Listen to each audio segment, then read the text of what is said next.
Hi everyone, welcome to Chess Bomb. I am Alexander Delchev and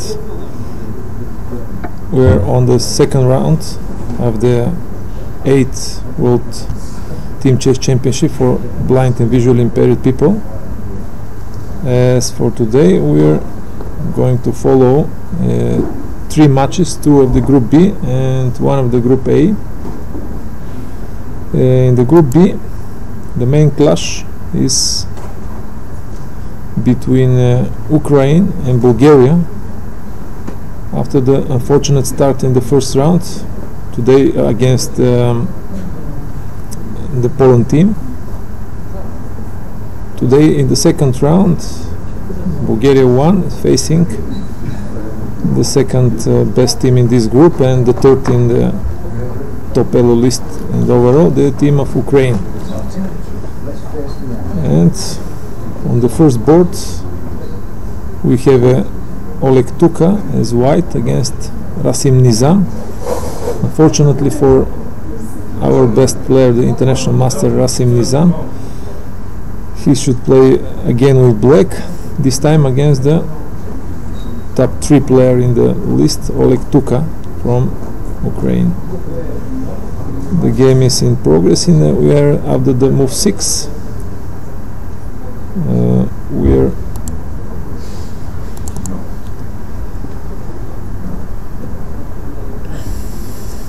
We have a Nimzo-Indian defense with Queen C2. White played Queen C2.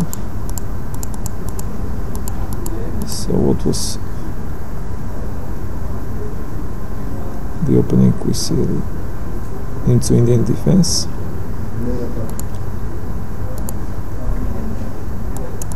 So d4, knight f6, c4, e6, knight c3, bishop b4.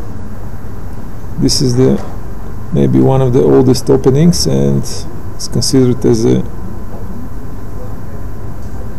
very solid for black, one of the most solid response against d4.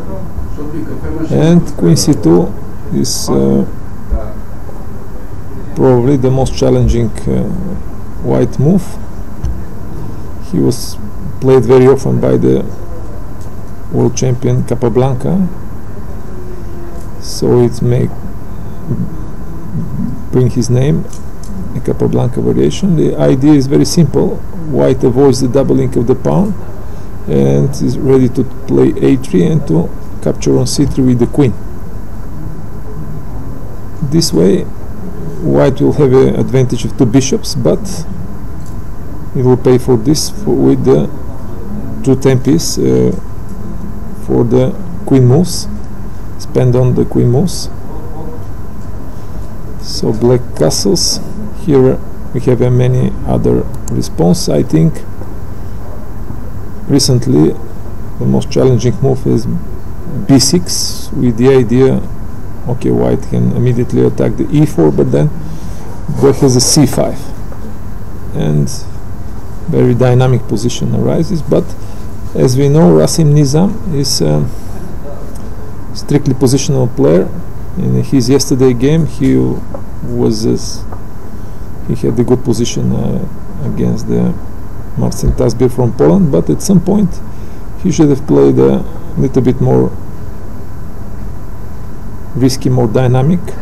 I hope he overcome his starting fever, and now he is ready to meet his opponent in the full conditions. So castle a3, and white accomplished his plan. Then black, as usual, played b6, bishop g5 and bishop b7. This is the position after the move 7, black move bishop b7. This is a theoretical line.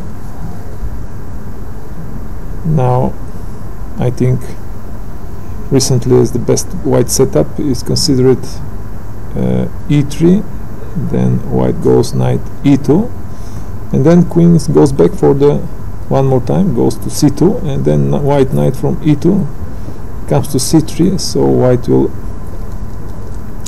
complete development, probably bishop d3 or first f3 to avoid taking on g2, the losing of the g2 pawn. So we are just in the opening stage. The second board we have Alexander Todorov with white against Sergei Grigorchuk. I remember this name, Sergei Grigorchuk. I think we played at the Istanbul Olympiad when Bulgaria, in round 1, Bulgaria faced the team of International Bridal Chess Association, and we barely managed to beat them with the minimum 2.5 against to 1.5. And I remember that I made a draw with Grigorchuk. The only game we won was the board 1. Kirill Georgiev won with, I think, with white pieces. So here what is happening on this board.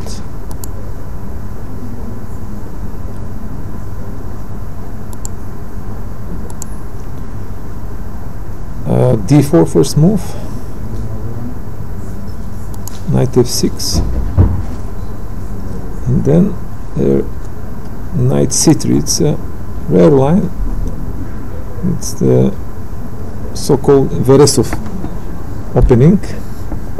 The main idea is to, of course, to force black to do some d5, so we can go bishop f4 or bishop g5, and it will be very original position, many times tested in the as on the top level as in the low level, and the blitz games mainly. But black didn't accept the challenge. He played e6, and this way the game transposed it in a very tricky way to a French defense, e4. I don't know if in the repetition, black repetition include the French defense, so it might be the very clever trick of avoiding the strong side of the opening repetition. As I remember, in my game against Grigorchuk, we played some kind of Catalan opening, or it was Bogolyub of defense, when he played extremely solid. So let's see what he's having. D5, bishop G5. I think this is the best white move, the most serious attempt to achieve advantage. And then bishop B4, and we have on the board position of the well-known Makechon variation. It's one of the most complicated chess openings. So instead of defending the pin on the diagonal, it's, let's say, bishop e7 or taking in the center. Black is playing the most aggressive. There is a most aggressive response, bishop b4. So on the move e5, black is ready to challenge white bishop, so it's not like losing material. On bishop h4, black has the move g5. So here we have a split in the opening theory. It's not yet known which move is the best. Is this bishop d2, or there is also bishop c1 move, bishop e3 as well, but white played bishop d2. As far as I know, this is the main, it's considered as the main theoretical move. Black takes on c3, b takes c3. There is a move, was a move bishop c3 played by Fischer very long time ago, but long ago was considered as not enough for achieving the opening advantage.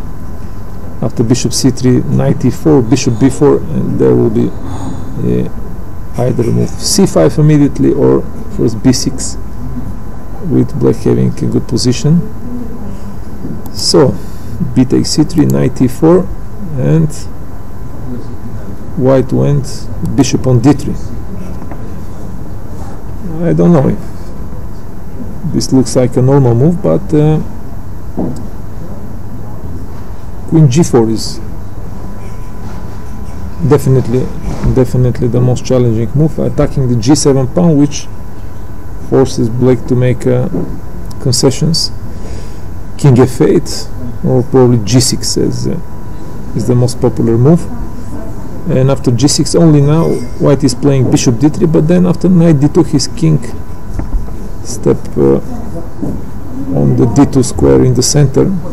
So it might be that Alexander Todorov is not well acquainted with the opening secrets of this line, and he just preferred to play move based on the general logic of the position, bishop d3. So white takes on d2, and after queen d2 he plays c5.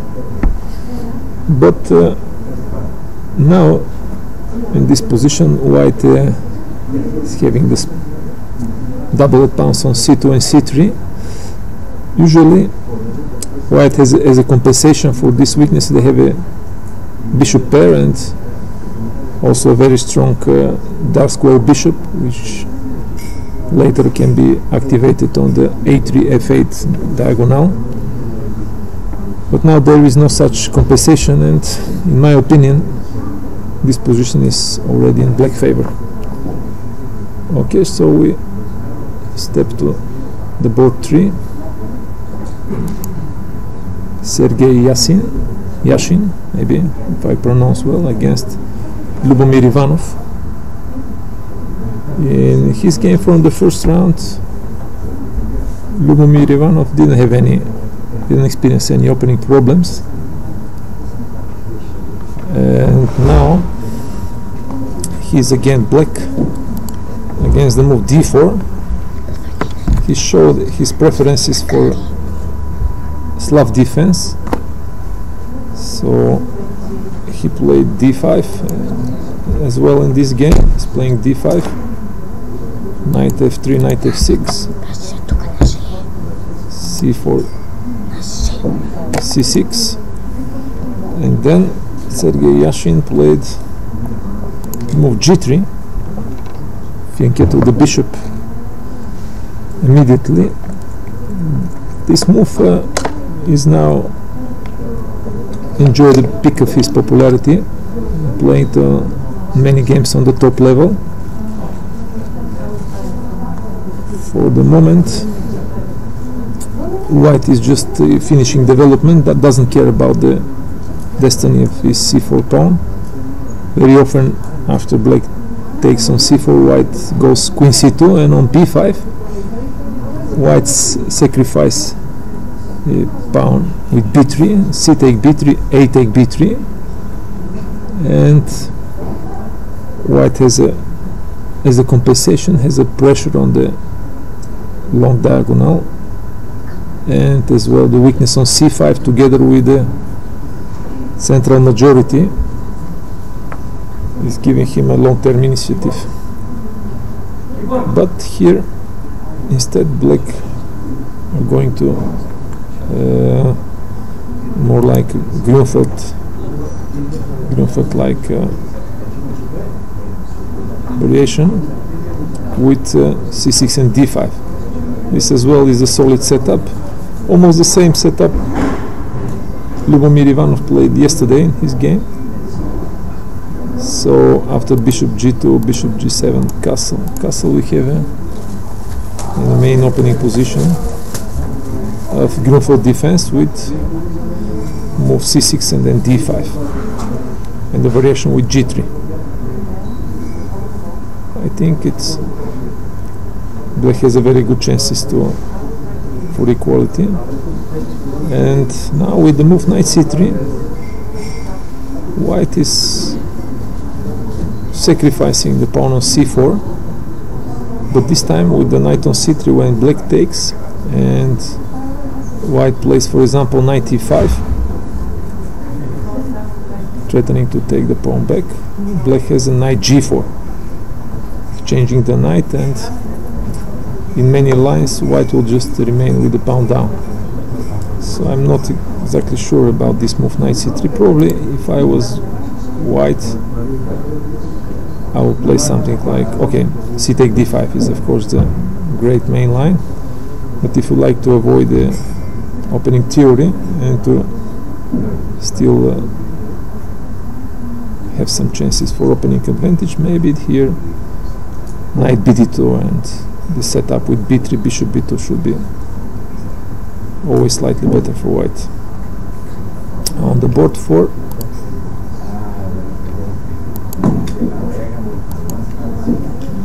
on the board 4 we have a Stoyanov against Igor Shepele from Ukraine. First move was as well yesterday was f4. This is opening preferences of Bulgarian player. Yesterday his opponent fianchetto the bishop with g6, bishop g7, then played at some point d6 and then pushed e5, and a very complicated position arises, but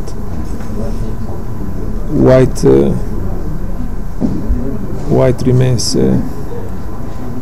remain in a good position with good middle game, good chances for the middle game. So now let's see what happened here. c5, b3, the same thing as yesterday. Knight f6, bishop b2, g6, knight c3, bishop g7, and now very strange move, knight e4.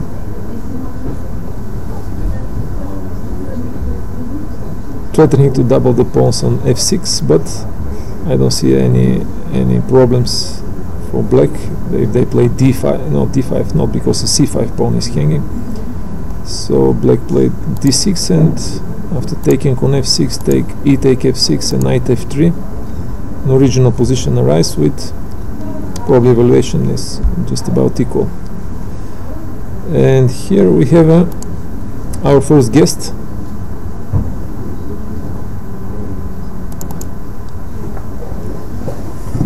Grandmaster Arthur Kogan. He's a captain and a coach of the Spanish team. Hi, Arthur. Hi, how are you? It was a long time since we met for first time.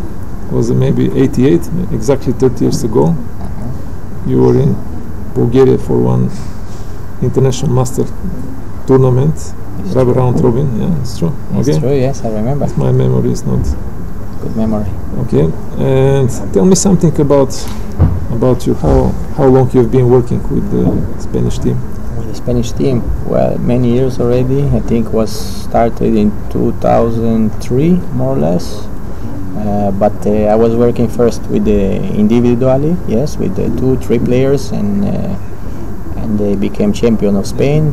3 of them, champions of Spain. One of them became third in the world, even in one championship. Last year, another one, and and now they invited me to train the team also here. Okay, tell me more about your players. I know 2 of them because we're playing in the same team. Palacios Perez and Dragici. We are teammates in the great team of Delchev school together. Yes, it's true. So introduce some. Well, the other players, we have Roberto Clemente, that is from León. He's a very talented player. Last tournament he even beat the champion of Spain under 20. That is almost 2,500 player.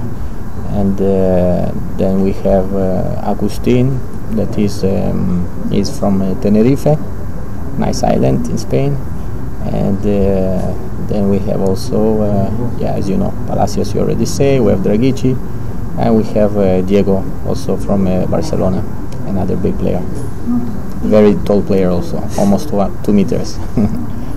So, what is the best achievement you can say the Spanish team?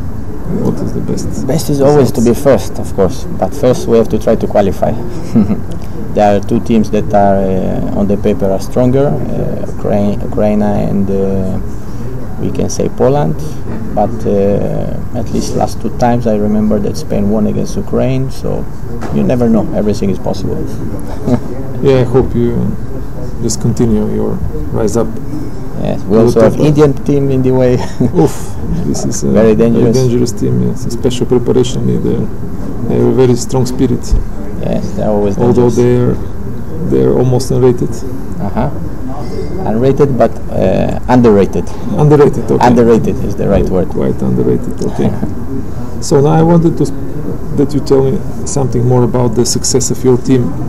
How many you have? I think you have won 3rd place from the last team championship, and individually you have also some medals from. Yes, we have. Normally we get medals. Dragici normally took already few medals last championship, and also Roberto.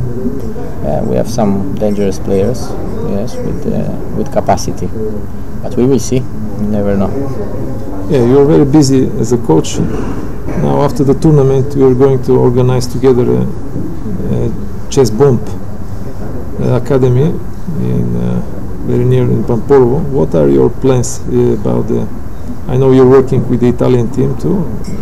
You just won as a coach the Mitropa Cup. Mitropa Cup, yes. Basically, the main plan and the main focus in the coming months is on the Olympiad.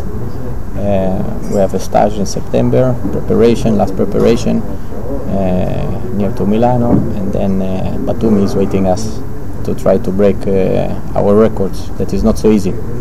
What is your record as the best placement in the Olympics? Well, we took already a few incredible places, like sharing 5th by tiebreak was 14. I think maybe the best. But from other side, last time we managed to get last round to play Russia for medal last round. So with this is amazing, huh? It was amazing, yes. Without even one player with over 2,600. Yeah, I remember it was a Caruana always on the first board, so you had some hopes at the first board too. No, we had no Caruana at the time already. Yeah, I know. We had Vocaturo. Yes, they say. Vocaturo was playing like almost 2-8 performance, so it was great championship. So, as a last question, tell me some words about the organization. How you find the organization of this event? Yeah, so far everything is quite good. It's never easy to organize tournament. I think for first time here in Sofia. So there may be some subject of organization that slowly they are solving, but everything looks very nice, good condition, good hotel. It will be fine. But you feel here at home, in Bulgaria, because your wife is Bulgarian.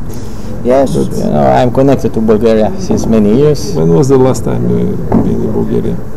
I think last time when we became champions, no, for the league. Oh yeah, We became champions of Bulgaria. You remember? Big champion. But that time we played for a team from VIII. Now I became champion 2 years ago with the chess bomb team. Last 2 years we are in third place in the team championship. I hope that you come to join our team. Would be great. Years. Okay, thank you very much. Correct. Thank you. Thank you, Sasha. Good luck. Thank you. Also to you. You're doing a great job. Keep on. Thank you. You too.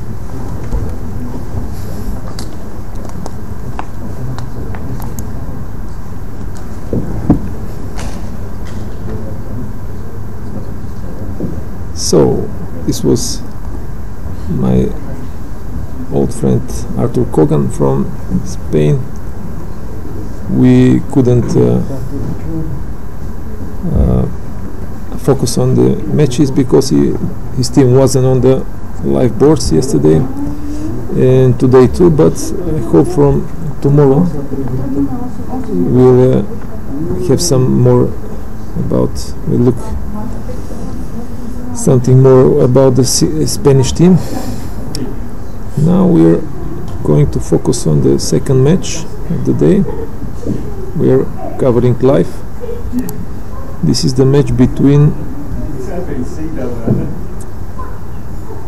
Italy and Poland.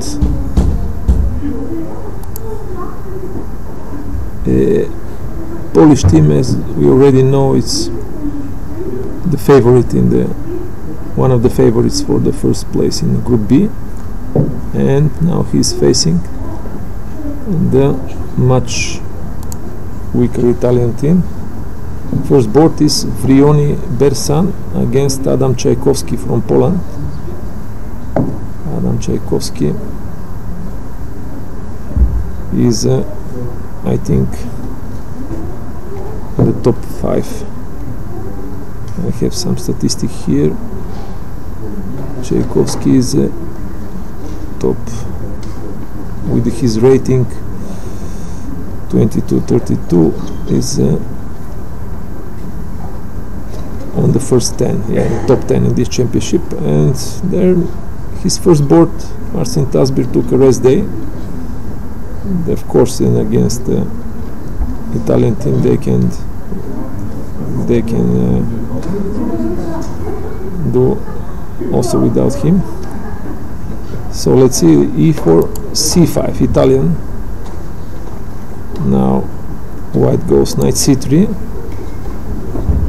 So most probably he will go for some kind of closed Sicilian or maybe Grand Prix attack, as it actually happened. So knight c3, knight c6. No, it's not that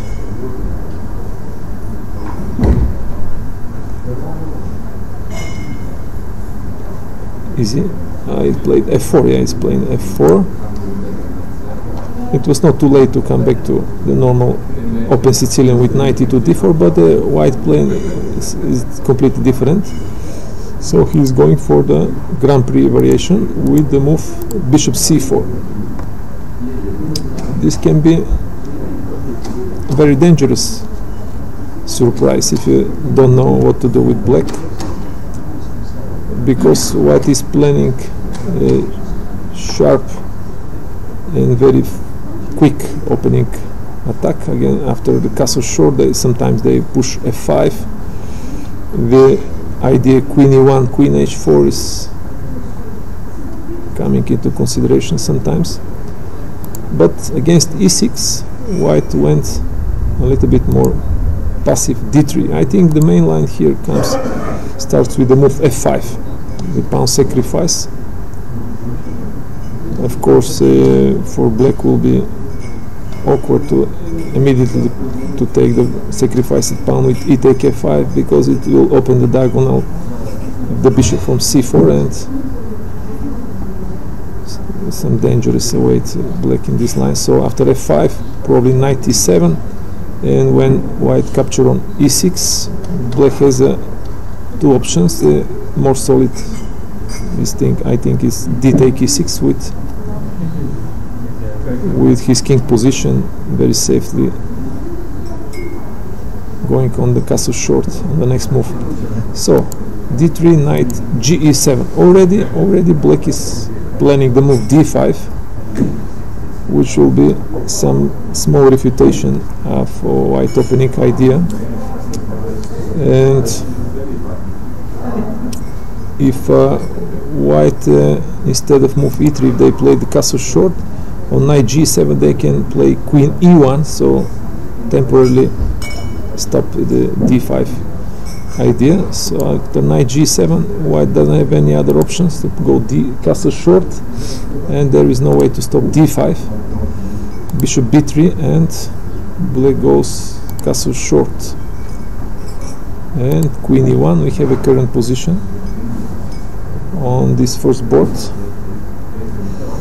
So now I played this position many times with black. I think the best option is for black is to go knight a5, then controlling the bishop on b3. Sometimes you can take it, or play c4 if it's necessary. And then that in the case of queen h4, then black can take on b3 and then come with the other knight to c6. So white doesn't have time to push f5 and to play bishop h6. And this knight g5, this is the attacking setup they're hoping for. So after queen e1, black is now thinking, considering what option they have. Of course, queen h4 seems very unpleasant, and f5 also is is coming soon. The second board is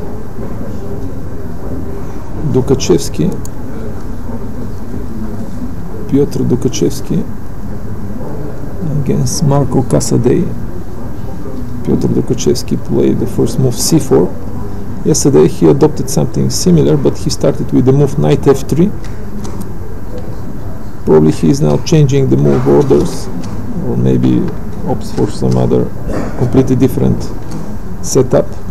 I think on knight f3, d5, c4 yesterday there was a move d4 which could have posed some problem to white. Had such game in the last Bulgarian team championship against Nikolai Ninov, and I can tell you that I couldn't equalize with white in this line. I put all my efforts to have at least interesting position and with some chances to fight for a win, but finally I arrived at a murky position, something like reversed Benoni. So e5, g3 now. Okay, we have a reverse Sicilian now with the move g3, when Italian player is playing the move g6, which I think is a small opening inaccuracy. White should immediately react with the d4, exchanging the pawns in the center. E take d4, queen take d4 means that white stabilizes space advantage in the control on the d5. It's a typical position with white pleasant advantage because of the possibility to jump of knight d4 later in the middle game. And in the case black is taken, we take with the c pawn, and then we have a pressure on the c file against the weak c7 pawn.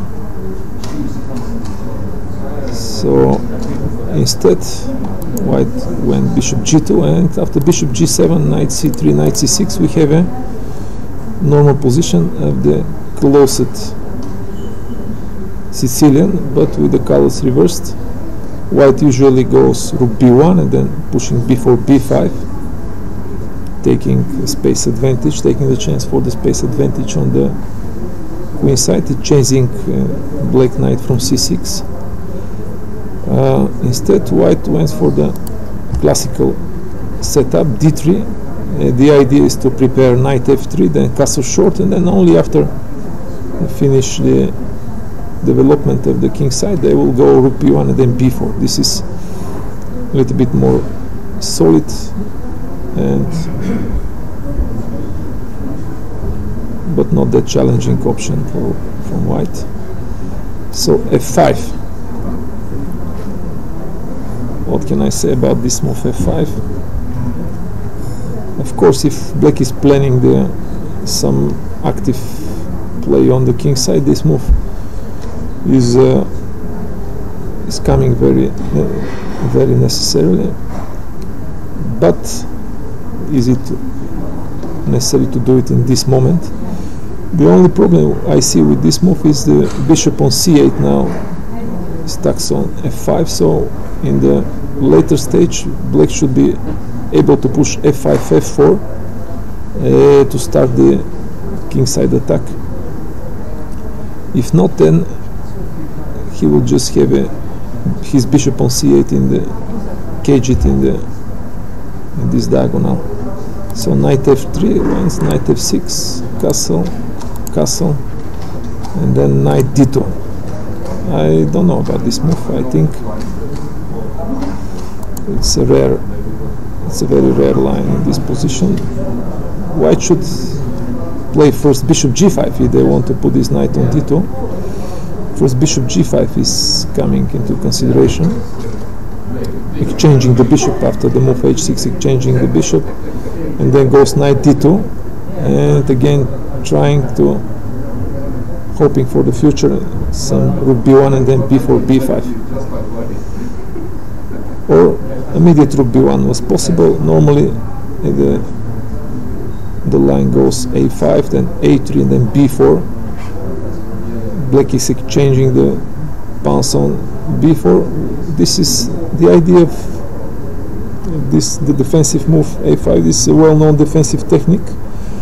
Black is exchanging a pawn from his queen side, minimizing the possibility for white to attack the weaknesses on this flank. So then black can turn his attention completely to the other wing, and also the opening of the a file means that white should lose some tempies later to go bishop d2 and then to come back rook a1, when black usually keep his rook on b8 or c8 for the defense of his queen side, and he has all the rest of his pieces to develop the king side attack. So knight d2, and black goes d6, and now only now white goes rook b1.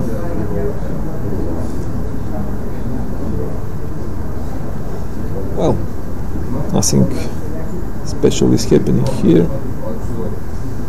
Black should plan his action, what to do against the threat of b4, b5, and how to arrange his forces. Normally this knight from c6 is coming back to e7, then black goes c6, the idea to restrict the bishop from g2, then at some point they go g5 and hoping to play f4, then bishop e6, queen d7, and exchanging the bishop h3 is the basic moment of his attack, basic idea of the attack.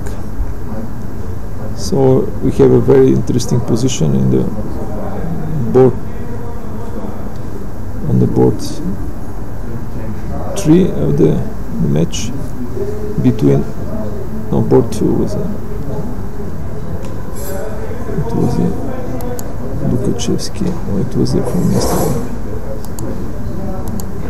So this was a board 2, Delchevsky against Casadei. Board 2 of the match, Poland against Italy from Group B. So on the board 3, what is we have here? Claudio Gasperoni against Jacek Stachanchuk. So d4, d5, queen gambit. We have knight f3, knight f6, c4, e6, a classical queen gambit. Now white goes for knight c3. The other option, as we know, is to fianchetto the bishop g3. It's a Catalan opening. Knight c3, bishop e7, and here the Italian player, instead of some bishop f4, which we know is the best opportunity, the best white option here, bishop f4, e3, and this is the long theoretical line, which may be the only choice which promises an opening advantage.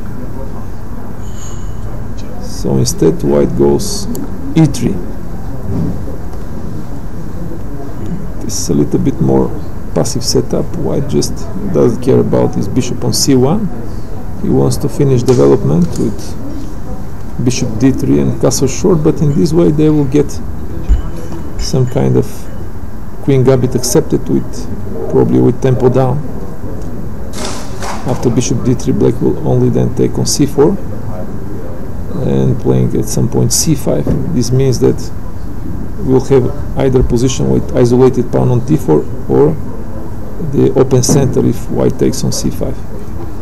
But in any case, black shouldn't experience any major problems. So castle, bishop d3, take on c4, a6. This is the right way for black to play. Okay, it's normal that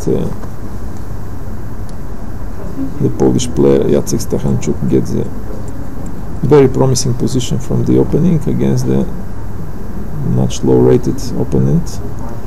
So the problem, what is white problem here? It's coming b5, bishop b7, knight bd7, and then c5.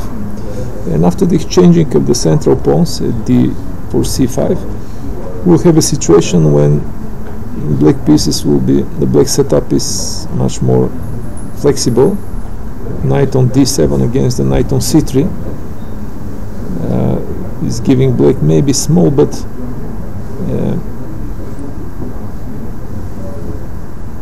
and this is already a chance to fight for something more than a draw. So castle, b5, bishop on b3, and this is already should be a small mistake. What is the bishop on b3 doing actually? The idea, at some point black will go c5, I mean bishop b7, knight bd7, and if white takes on c5 there will be knight takes c5, so bishop b3 should move again to c2. But I don't see any better options. Probably if it's go bishop d3, then on bishop b7 white can go queen e2, and bishop on d3 is supporting the move e4, so at some point white can go e4 and opening the diagonal for the bishop back to f4 or g5. So if the pieces are arranging in this way, so white will have a long-term problems with development of their bishop on c1. And on the fourth board we have a Vishant Sudar, if I pronounce right, against Stefano Murgia. What is the opening? c4, and it's like the second board. They go for the white player goes for the English opening c4, but it's f5, so it's some kind of Dutch defense here, but without white move d4 for the moment. So white can now get some more chances if they go, for example, knight c3, then d3, and then challenge black with the move e4 at some point. This is the interesting option. And what white was doing, they just went for the normal opening position of the Dutch defense: knight f3, knight f6, g3, g6, and now b3. There is a very interesting line. I remember it was very popular some years ago. Maybe still I can see some games on the high level. White goes here b4. The main idea is to combine, okay, fianchetto on the bishop with taking space on the queen side. Later, white will have also the option to play queen b3 and to have some more options for the queen side pressure. After b5, then maybe a4 is coming. And let's see what is happening now. b3, bishop g7, bishop b2, and d6. This is the right way for black. This is a Leningrad Dutch. With the last move d6, black is planning to go e5. So now white should decide to play with d4 or without d4. Okay, after d4, black will have some more chances because of the control on the e4 square. But if white doesn't go for d4, then black can play e5 and to arrange the pawns like in the previous game we saw, the game between Delchev and Casadei. Look, it's something similar happened, but white would have spent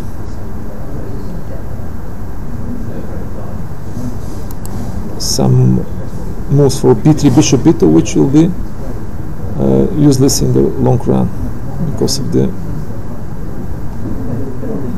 doesn't do any special things on the queen side. So d4, castle short, bishop g2, c6, castle, and queen e8. We arrive in the main theoretical position. Black is hoping to get e5 at some point, and there is a plan h6 and g5. I saw my teammate from my French team, Aniereshek, Mr. Gurevich, who very often plays such positions. He's maybe the biggest specialist at this line. And after h6, g5, white goes at some point knight c3 and then e4, but nevertheless black remain with a very fighting and promising position on with some chances for kingside attack. So queen e8. This is the position after the 8 moves. It will be fighting game. So let's turn our attention to Group A, and there is one good news for the chess fans. Suddenly the team from Venezuela arrived for the second round. They just missed the first round. Everybody thought that they will miss the championship, but it's a surprise. So they play immediately against Germany. So let's see what is happening. On board 1, Oliver Müller against Victor Abiat, Venezuela. Oliver Müller is in the top 10 players with a rating of, I think,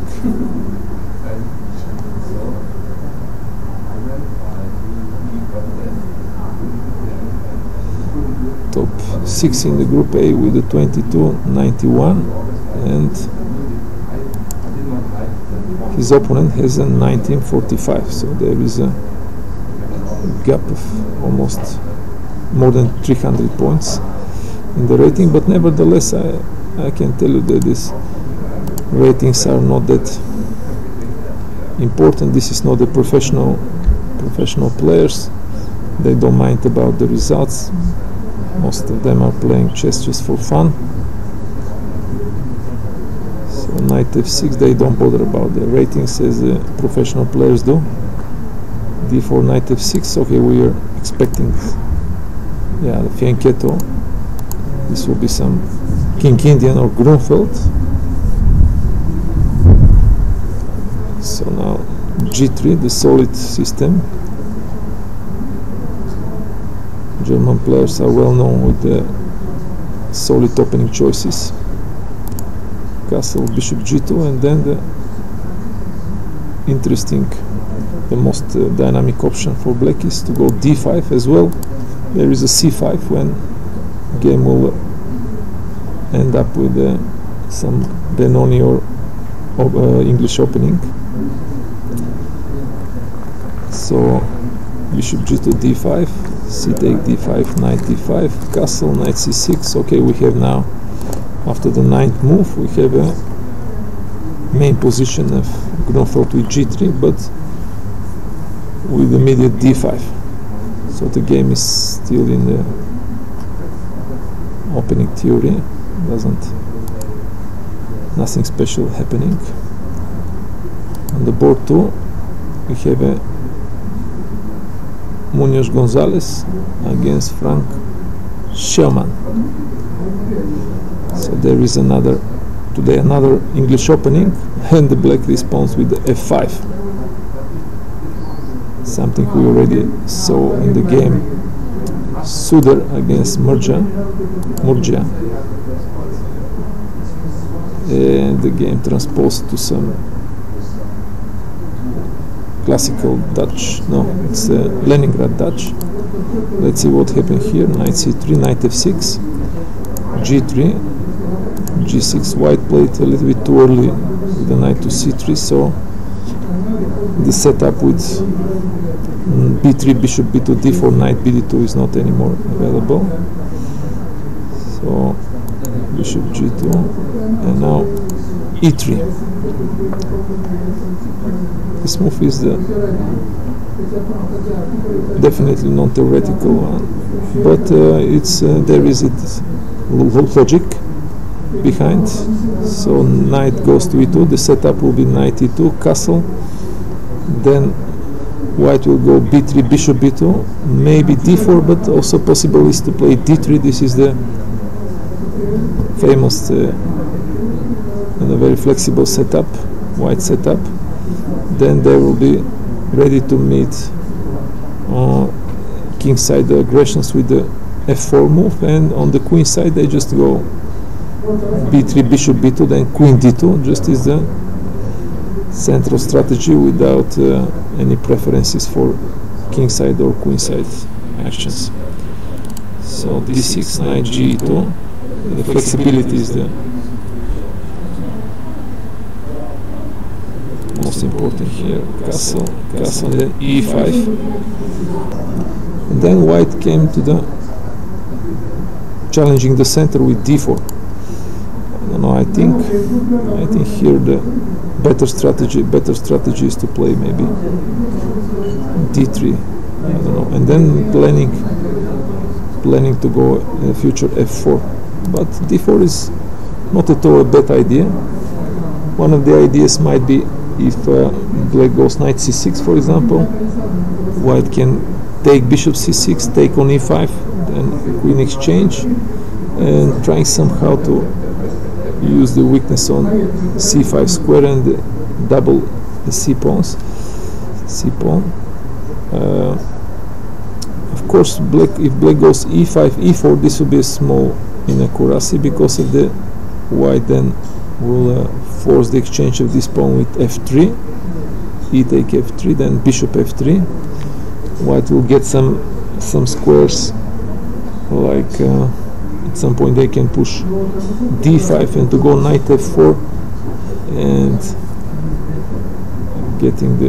fixing the weakness on e6. So this is exactly what happened, knight c6, but here white didn't go for the bishop c6. This is the interesting but also the double-edged plan, because white will part with his important light square bishop. So queen d2 is the last move of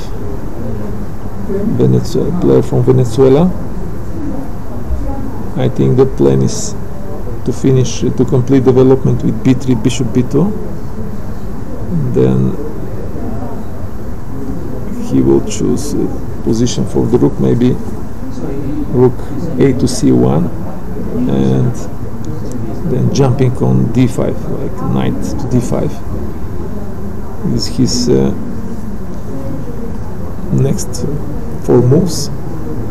On the last board, I think, was it? No, in the third board we have René Adiaman against Jose Melo Otero. It's not at all easy to pronounce the names of the Venezuela players. So what is happening here? e4 and then d5. Again, a dynamic opening. So today we'll have a Germany challenged by the tactical players. I think all these South American players are quite sharp, and they don't mind to play risky in the opening. So d5, knight f6. This is Scandinavian defense with the second move, knight f6. Now white has many possible moves. I remember Caruana played in the last USA Championship, played against Varujana Kobian, played bishop b5, and on bishop d7 he played bishop c4 and he won a very nice game. But I also played d4 here, when I'm not afraid of any kind of bishop g4, and bishop g4 white goes knight f3. On queen d5 bishop e2. I won many games starting from this position. Then white goes c4, bishop e3, knight bd2, and black doesn't have a proper compensation for giving complete control in the center, surrendering completely the center. So knight takes d5, c4, knight b6, and knight f3. This is the exact move orders for white. If they go first knight c3, there will be e5 move, and of course white is not afraid of bishop g4 pinning the knight.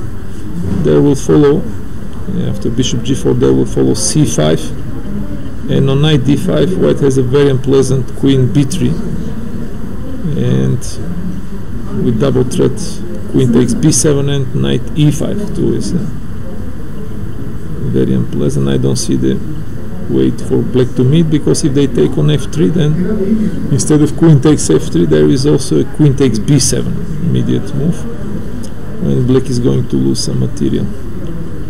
So instead black goes g6. This is the main move in this position, knight c3, bishop g7, and now it's a very strong move again, and move c5. I played like this many years ago in a junior team championship against the Thoralson from Iceland, and I remember that I won a game with direct attack in the opening. It was a knight d5 and the only move, and then bishop c4. Now he played c6, but after queen b3 it appears that black should either sacrifice the pawn on d5 or play e6 as he played, but then after some knight e4, bishop g5, black had immediate problems which he couldn't resolve in this game. So after bishop c4, black takes knight c3, b takes c3, and castle short, and b6. So white is now enjoy the big space advantage and a much better possibility for pieces. He has the open e file, probability for play bishop g5, and then also queen can go to b3 at some point if black defends the e7 pawn with rook e8.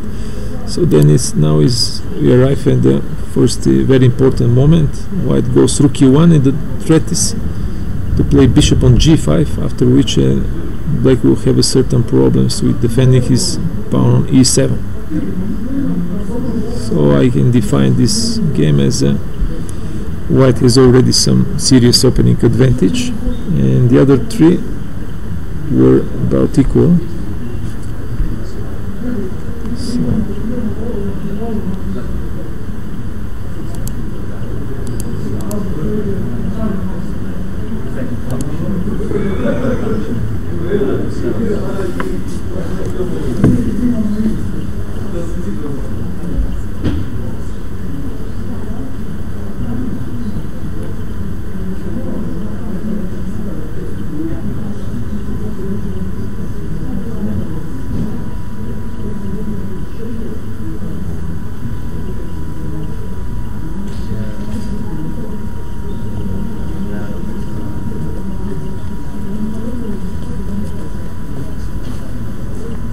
It's only sound or Just also video? No, yeah, we have some small video. Okay.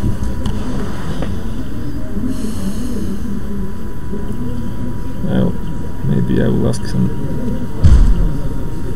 questions about the game, so let's prepare some game.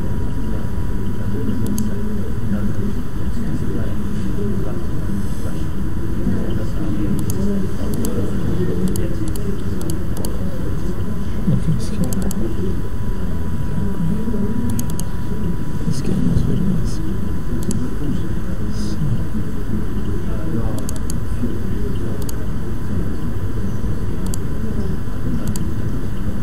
Yes, I will switch later.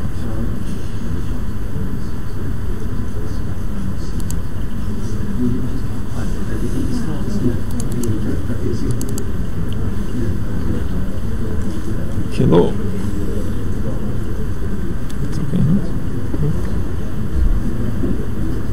So we have here the captain and the coach of the Indian team, Hi. Mr. Shagar Shah, and he's here to answer some questions. So first tell us, for how long you have been the coaching and the Indian team? Well, I actually have been training them since last 6 months, and we have been working together, and the national championship of India took place in February, beginning of February, so the top 5 players there were going to play here. So we have been working since last approximately 6 months through Skype and going to various tournaments, and well, we wanted to perform well here, so whatever we could do, we were trying to do about it. Okay, tell me something more about your players. Introduce your players, please.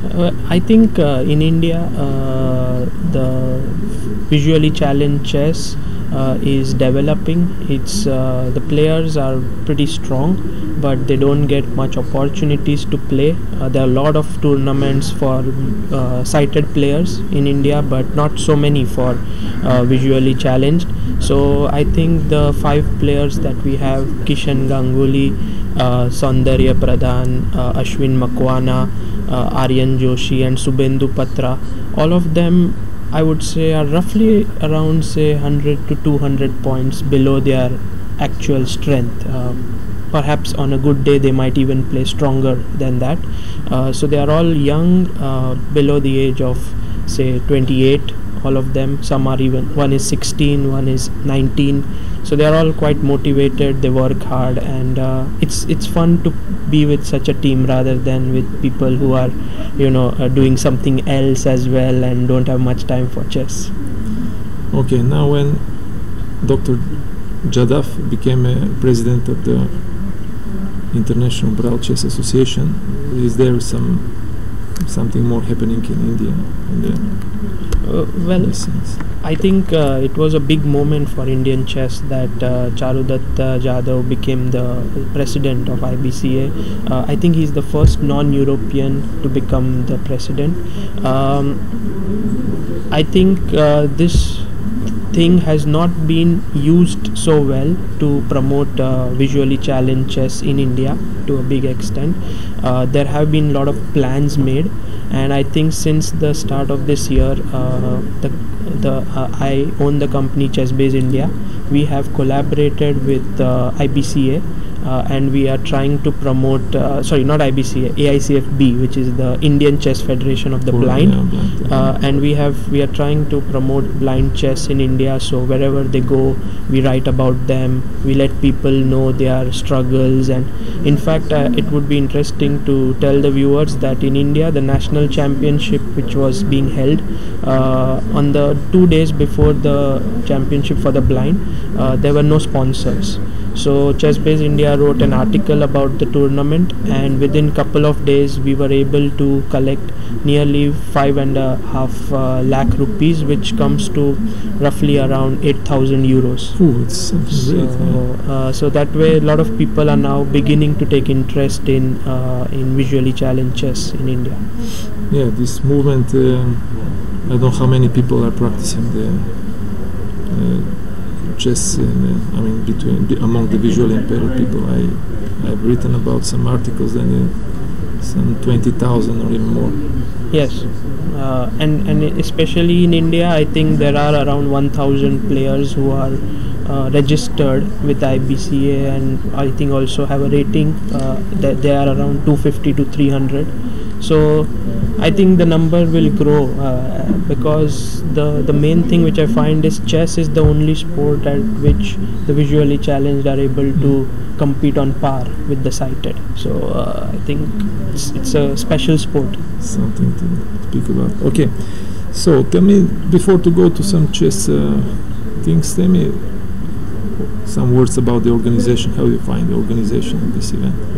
I think it's excellent. The hotel, I've been to really world-class events like the World Cup, the candidates, like I'm talking about the sighted events, absolute best events. I've been there, and I would count this hotel to be one of the best I have been in terms of the facilities and everything.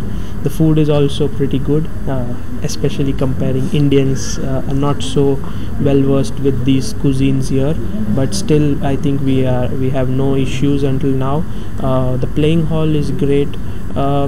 I think maybe there have been initial hiccups with the starting of the rounds in the first couple of days because of the clocks and everything, but I think from next tomorrow onwards, I think everything will be pretty much smooth. It's not so easy for the arbiters. I mean, they're arbiters in the competition with the people with without visual problems, and then these special clocks have a special software.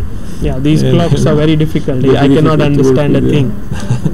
So you imagine how is the organization also with these live boards and everyone. I mean, there is one arbiter who has to input the moves on this online board, so the things are not so easy in the beginning. Yeah, I would like to say special thanks to ChessBomb for doing all of this, you as well as the team which is broadcasting it live. I think it's popularizing this tournament. Yeah, thank you. We're doing our best. So let me ask you about the game of round one, and especially about your match. What was happening in this match? This game finished pretty soon after the opening. Yes. What happened? It was the normal theoretical position. Yeah, it was. It was a normal theoretical position. Then suddenly, Mr. Kolpakov from the opponent team I think it Yeah, was Ukraine. He played bishop d6, and suddenly your player played knight f5, and everything was almost over. Yeah. I think no. This knight f5, bishop h2, and What should they play? this is actually a mistake in putting the game. Castle happened, Okay. and I think this is all well-known theory after knight g7. Really? Yeah, because Okay. if king g7, then queen d4 is very d4. strong. But But in the what happened in the he game? played actually? rook d8, So this was completely different things. I Yes. thought this. Okay. So then tell me more queen about f3, Okay. king g7. I think at some point in one of the events when we had played roughly 2 months ago, we were discussing this. Already. Okay. He knew till this point, but over the board I think he found c3 now, which is the most logical to give a check on c2, and then knight h5, and I think this was again a very good move that he was able to find Aryan. This was over the board. Amazing. Because I think there's also a move like bishop c1 here, but it's not very human. Of course, it's a computer move, obviously. So rook e4, and then now I think the opponent played the correct move, taking the bishop, and rook h4, and here queen e5 was important. I think this would have ended in a roughly equal sort of, you take this and then you have many threats like say g4 at some point and queen f7. It's quite unpleasant for the on-board experience. Yes. I mean, it's not easy only for one someone mistake who is- doesn't know it, but I think he played after rook h4 bishop e5, oops. And this was like the final error, because I mean, I was thinking he might take this, but Aryan was Even better, very alert, and he played queen g4, so and immediate mate. No? yeah, that ended Fine. the game. I'm amazed by I mean, first the theoretical preparation of your player, then his middle game. I mean, this attack is just, I mean, typical for some much better level now. Well, I think Such moves and find such. I mean, it's not only one move; it was just a sequence of the very strong moves. yes, Fantastic!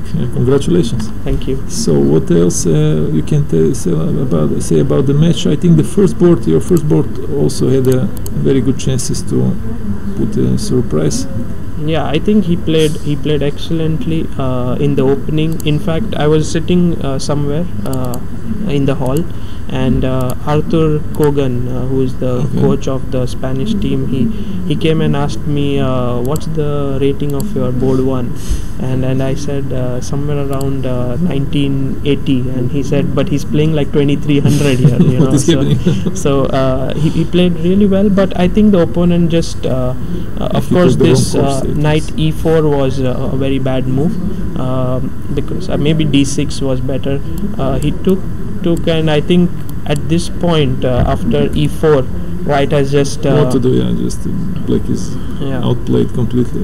Have a bishop pair and the center and h4. I mean, Yeah, even How is h4 I possible? think was a good way Even to better. continue here, Okay. straight away. But well, I personally think this is not bad, f3, and I liked the fact that he found this move c5 here, which is pretty Dynamic, yeah. he wants to open up the position for his bishops. And later on, when I asked him as to why he played the move bishop a6 here, sorry, not bishop b5, Yeah, bishop was a6, yeah, because okay. he This was very wanted strange, yeah. to force rook b8 and This then is come also I back, told, yeah, and then he he cannot doesn't do have a6. a6. So I think that was very smart. I don't know objectively how good, amazing but, dynamic thinking. You know, it's just so fantastic. I think these players have a very good future. You're working with them only 6 months. yeah, well, they have Fantastic. been working with different players before, but I think in a structured way, things have started to work now. So Okay, so I you just cannot need time, yeah. I cannot claim that this is all because of me. They have worked really hard before, but I think what they need now is support from, let's say, a sponsor and stuff like this, so more tournaments. So that's happening. Okay. So this guy, Kishan, he's the 5-time national champion. He's won from 2014 to 2018 all the national championships of the Do you blind. have some sort of Asian championship for visually impaired? Yes, he's also the Asian champion. Oh, really? Okay, okay. And he's without rating. No, he has a rating, I read 1973. But here he was. Here there was some spelling mistake, so they didn't put his This was a rating. But proper, he has a it's rating. proper rating. Okay. I think the most important moment in the game was somewhere here when he went for this move e6, which I think was unnecessary. He could have just retreated bishop e2 as well here, or even before playing queen d6 he could have played bishop e2 and This is something very simple I and think go for realization. Yeah, yes. just After rook b1 I think the position is just falling apart. So this is something which we are trying to work on. He thought he's winning immediately, but there was this excellent move here, which was queen b8, which he had B8. missed. Yeah. And what was the reason he didn't take the rook? I didn't find the right refutation if he takes just the rook here on a8. You mean after? After knight e5, just take the rook. What will happen? I think he was Knight x- afraid of this. Knight c4. Okay. And bishop b7, and he felt somehow the bishop would be trapped. Yeah, I think it's the same. Yeah. But I think it's around even because you always have a4 in Or such h4 and positions. yeah, opening something. So I think once the position started going downhill from here, he didn't defend well. And this is still equal. This is minus, but in the end he had some drawing chances, like taking with the king perhaps was better. And He just blundered the pawn. well, he thought that here he missed rook g5 move, which was just winning. He thought he will win back a7, and so it clearly meant that once things didn't go his way, he was a little bit Upset. upset. And maybe some starting fever also is the point. And they just a little bit, more tight, and they don't feel yet, this. After this round, they'll be a little bit more relaxed. I think. Well, right now they're playing against Okay. Romania, and I think all 4 boards are very good position.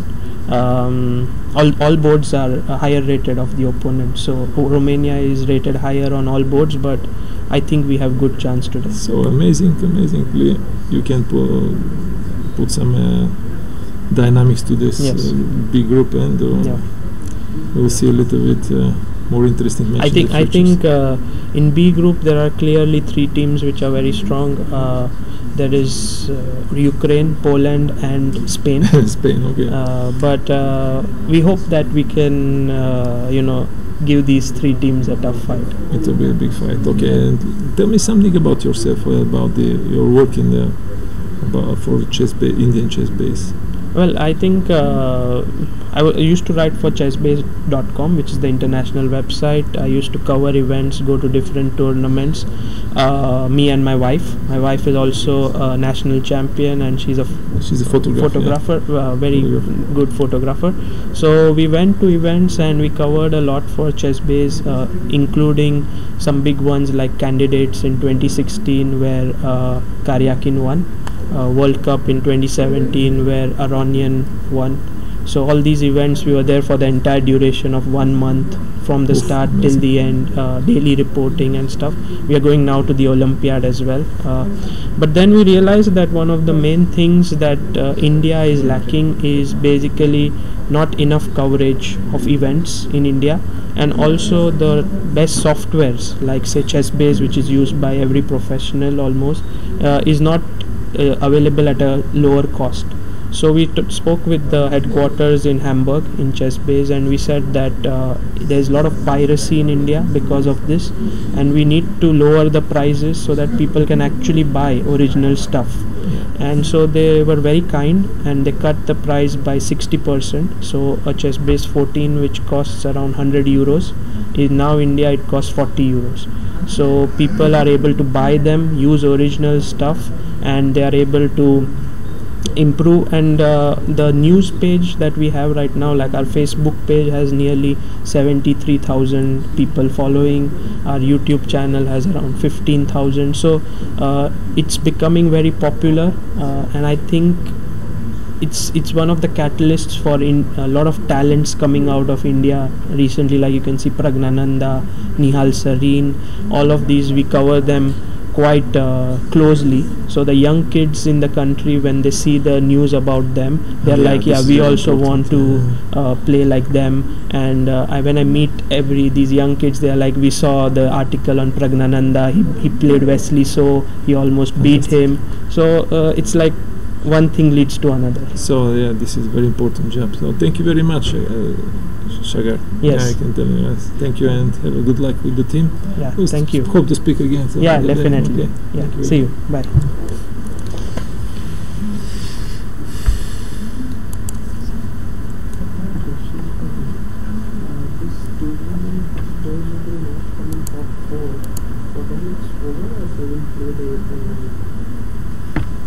So we have the Shagar Shah, and we are now almost sure that the Indian team will produce it, already producing a major surprise in this tournament. So let's turn the attention again to the boards.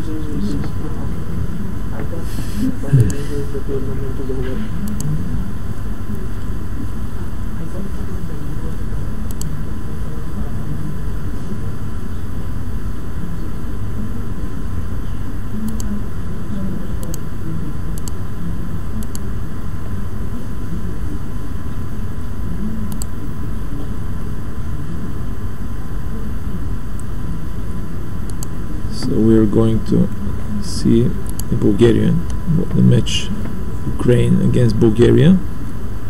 The first board,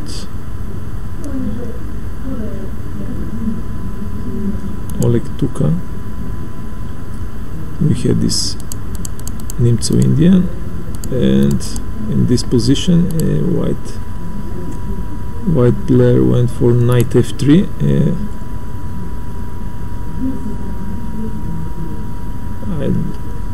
I disagree a little bit. This move is maybe not the best.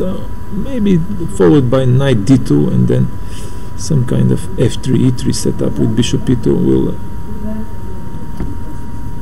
just still keep some advantage. Now d6 and then g3. It's already shouldn't give any advantage.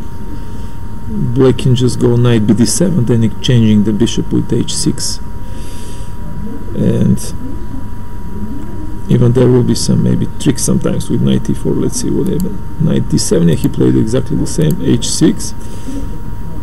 Now if the bishop goes back, if white is trying to keep the bishop pair, then black will occupy the e4 square with knight e4, then f5 with the typical advantageous position for black, with a lot of play on the light squares.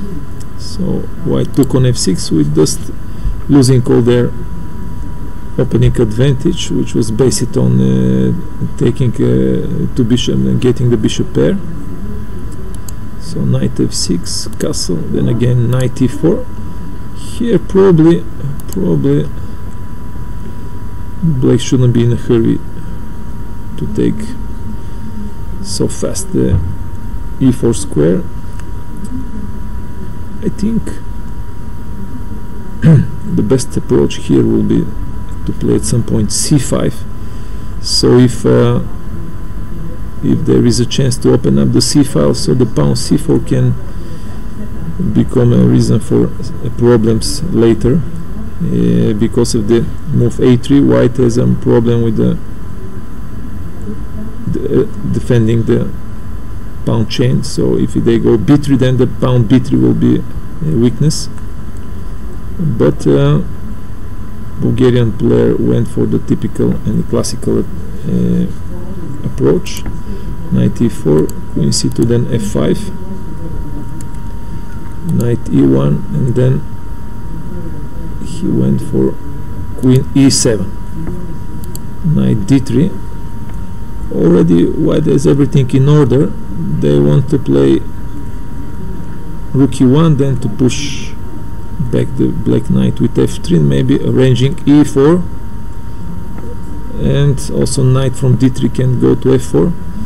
So black already maybe experienced some small difficulties of arranging his pieces, and especially the weaknesses around his king, the weak g6 square, and also the permanent weakness on e6.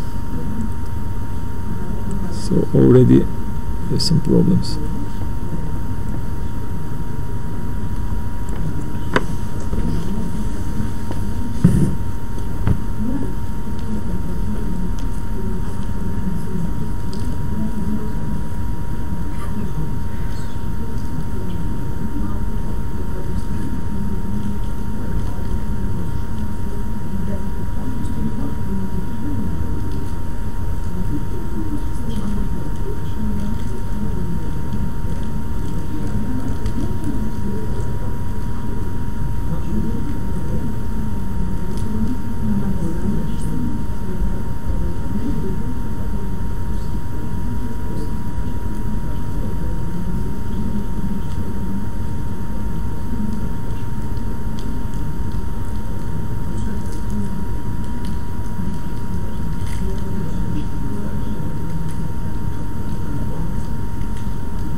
Иначе той вика 5 минути, но тия 5 минути тук минат, там където трябва.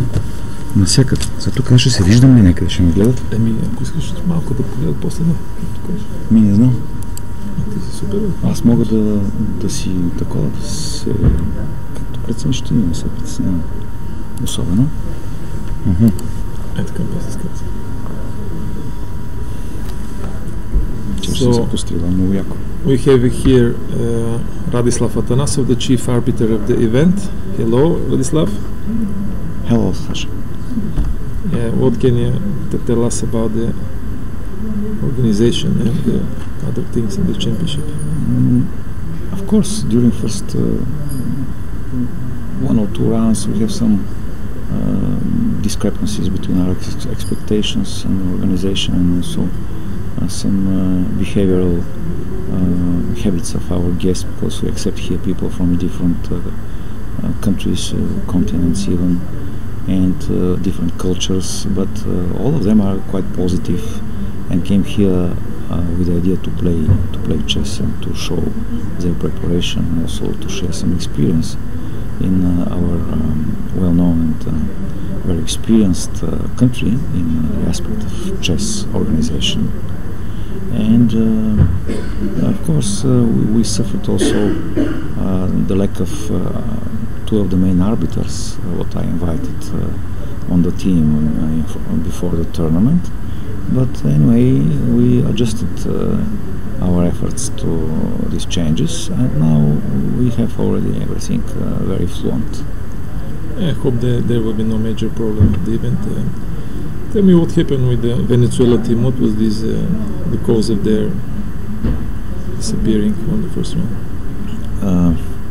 I think here we meet a communication problem. First of all, Venezuela is from Latin America, and second, they have some difficulties to find probably Bulgarian destination on the map, and that's why probably they fly to Moscow, first to Spain, I don't know, probably to Madrid, and then to Moscow, and from Moscow to Sofia, something like this. It takes time. Also, they missed somehow to inform us about the timing, about the exact team list of their group, and now they started with a loss, forfeited in the first round, and started today to play against Germany, and step by step they accepted this, normal.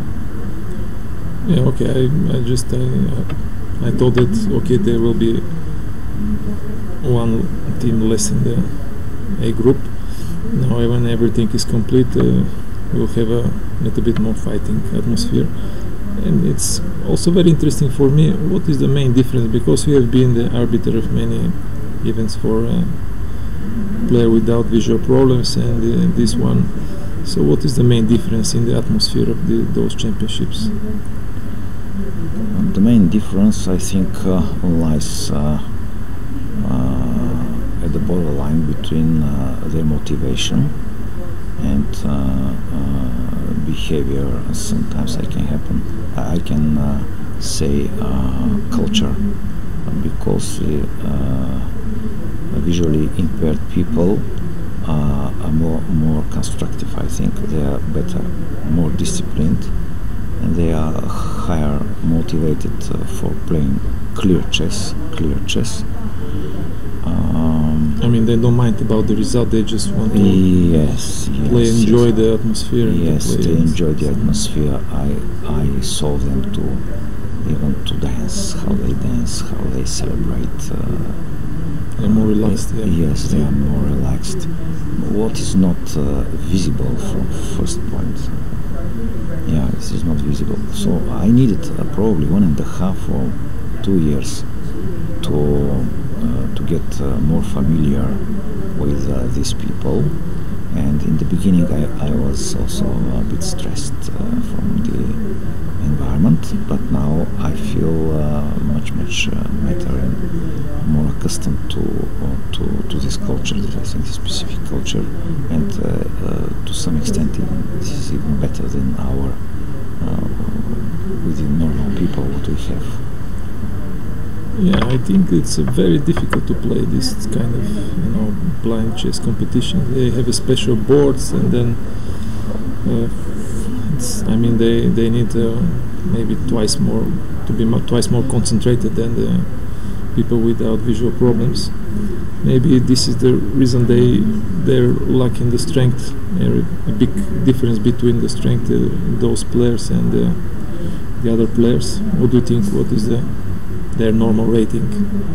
Normal rating, we have here the same difference between the highest and the lowest ratings. We have some people which don't have any rating, and we have also a guy who has a rating higher than 2500s, Grandmaster from Poland.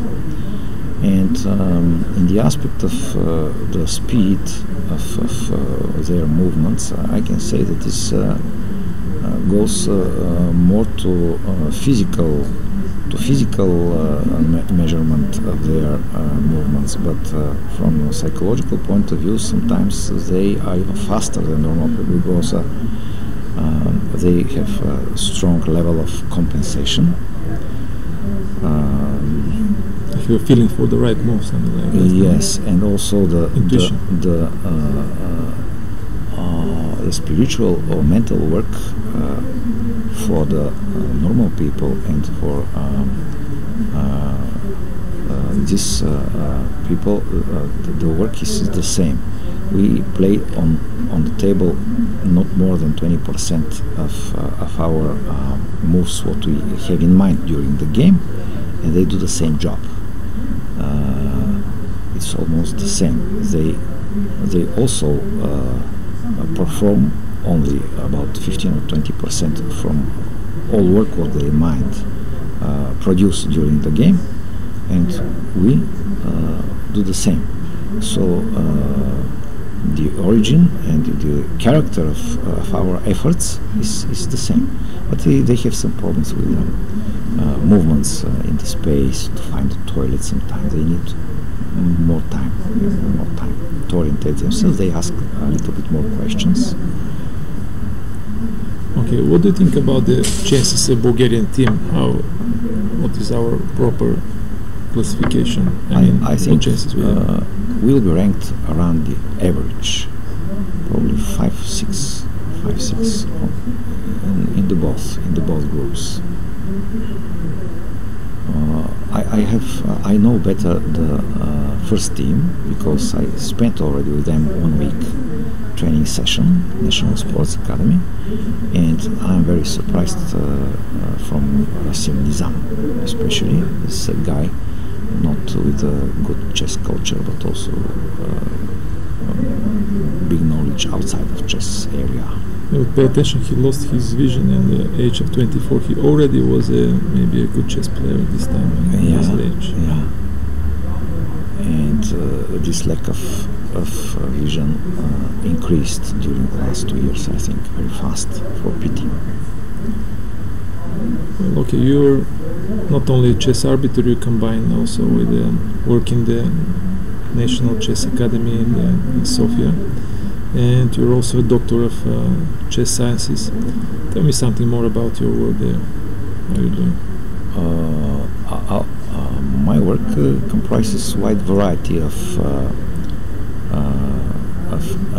activities.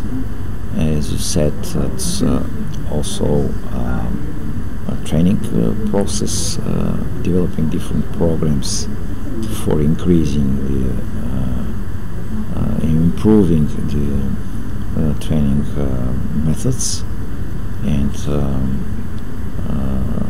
elaborating new ways for intervening in this methodological process, and especially we take care recently on working with the children, with adolescents, and we have very good management already with kindergartens and primary schools, especially in Sofia, which field where we cover almost several hundreds pupils from different educational institutions, and not only in Sofia, even in town of Pernik. This is one aspect. The arbitrating tournaments is a second aspect. Organization, conducting chess competitions inside of National Sports Academy and also outside is another aspect. Psychological preparation is a different type of area, and but nevertheless very important psychological preparation. Exactly, this is 30-40% of, especially amongst the young players. Yeah, very, very important to prepare them for loss, to accept the loss philosophically, and to know that it's a normal process, and to learn from their mistakes, to try to analyze them, and to even to enjoy this way of work.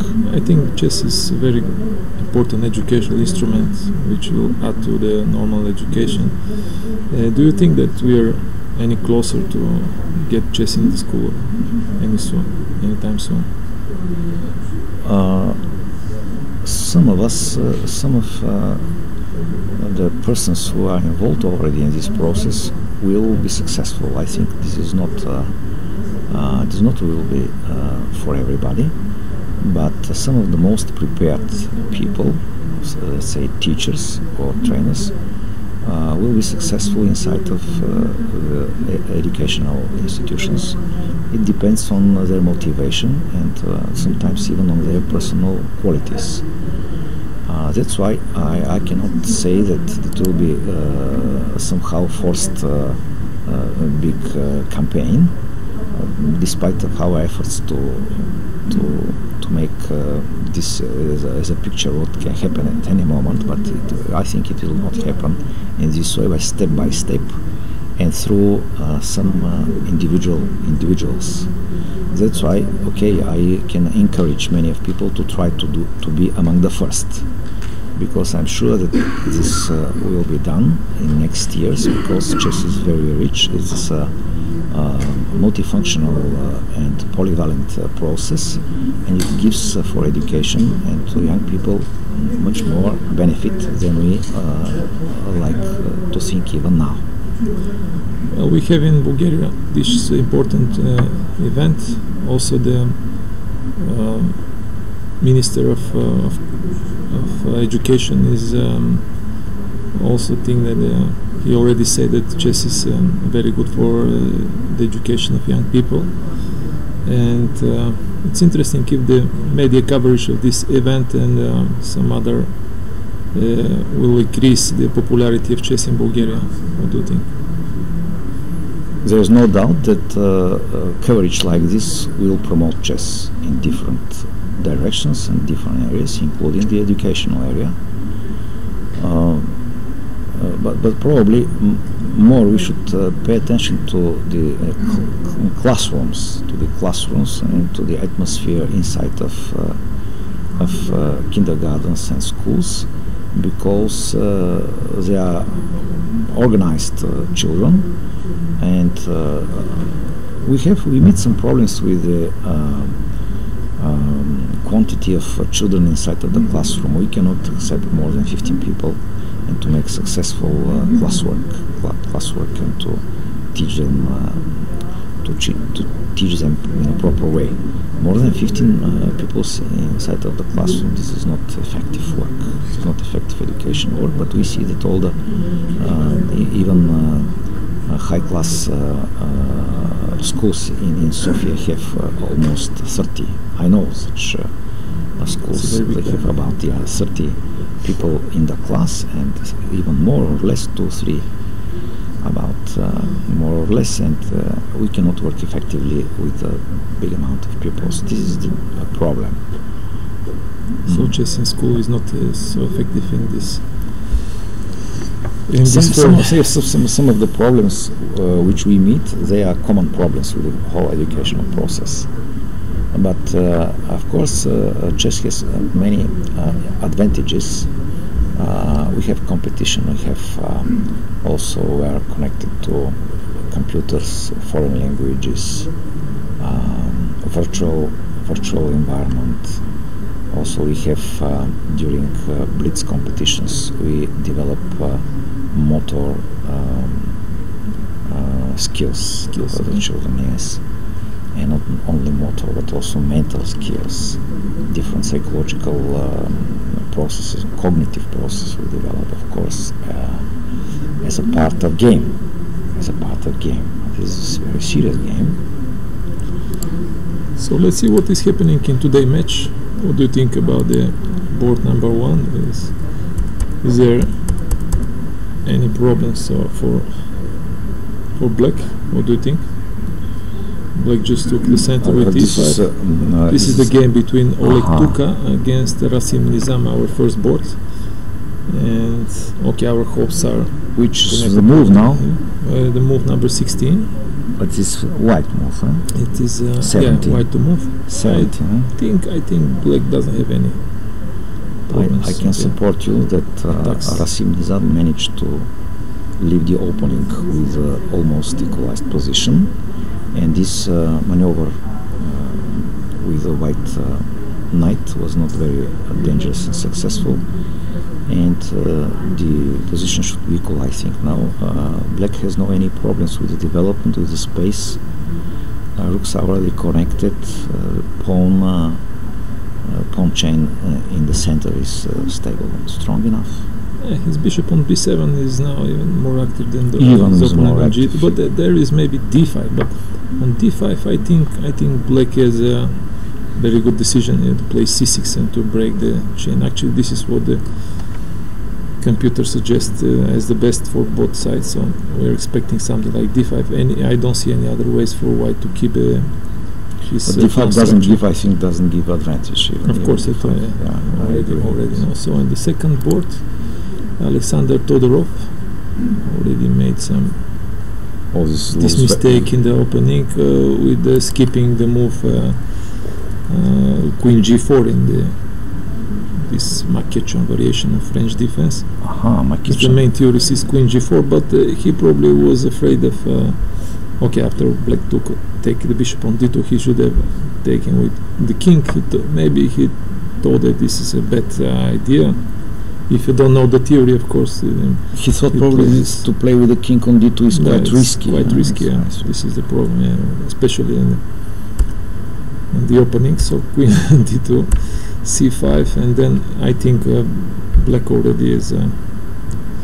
Okay, white is slight underdog in the opening, so knight c6 here, and already he lost a pawn. No, he's sacrificing. Actually, we can say that. Okay, when you lost something, it's good to say I sacrifice it. go for it.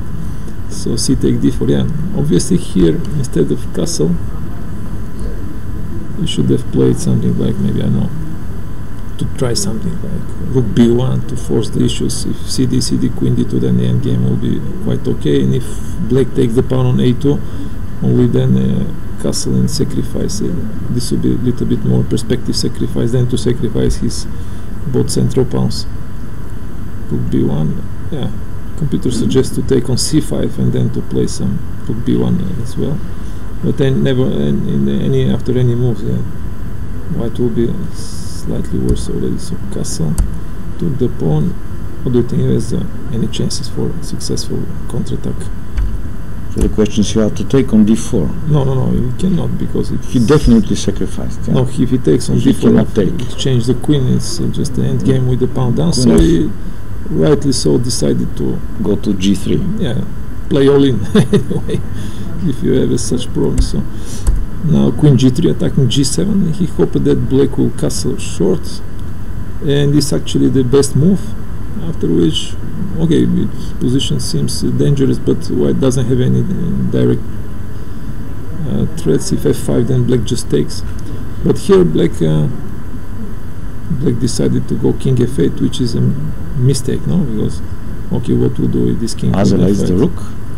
Yeah, isolated the rook. Now already white is in back in shape now, in a very good shape. He even was a little bit over optimistic and sacrificed the piece just next to moves, knight h4, and now black went back queen d8. Okay, with the 2 pawns up, he decided just to go backward and to defend with all his forces.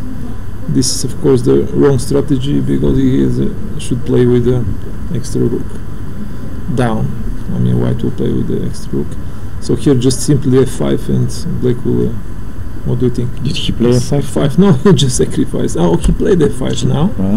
And on queen g5, he went for very risky sacrifice. No, he should take first on e6, and then to play knight g6. Maybe he just made some mistakes, and here already after taking e6 and knight g6, he will emerge with the exchange. Okay, for 2 pawns. But probably it will be some compensation already. But he made the wrong move order or something, and he was maybe too excited of the possibility to win exchange. He played immediately knight g6. Actually, it's not that mistake. Maybe he just mixed it up with the things. And yeah, this is what I mean, that this kind of chess, they should pronounce the notation on the in the German language. Yes, in German language they use the symbols. And what's happened after knight? Just to remain with the piece down or nothing. Take, and then king e8. He probably missed something in calculation, but I don't believe. I think it was just some kind of such emotional blunder, and he just changing the move order. I mean, you know that even Asmai Parashvili in the European Championship, he take back his move. They it's my second move. maybe the same happened as well. Maybe he thought that he first took on e6 and then knight g6, and he just mixed it up the things. Okay, unfortunately we're going to lose this game where suddenly things were developing in our way. So yeah, position is already close to lost. It's a pity. Yeah, it's a pity this match. Yeah, we had a very bad luck playing the first round when everyone has a starting fever, of course, and then when you play at home it's not so easy to have a proper okay, you have a motivation, but you feel some pressure also to perform in the best way.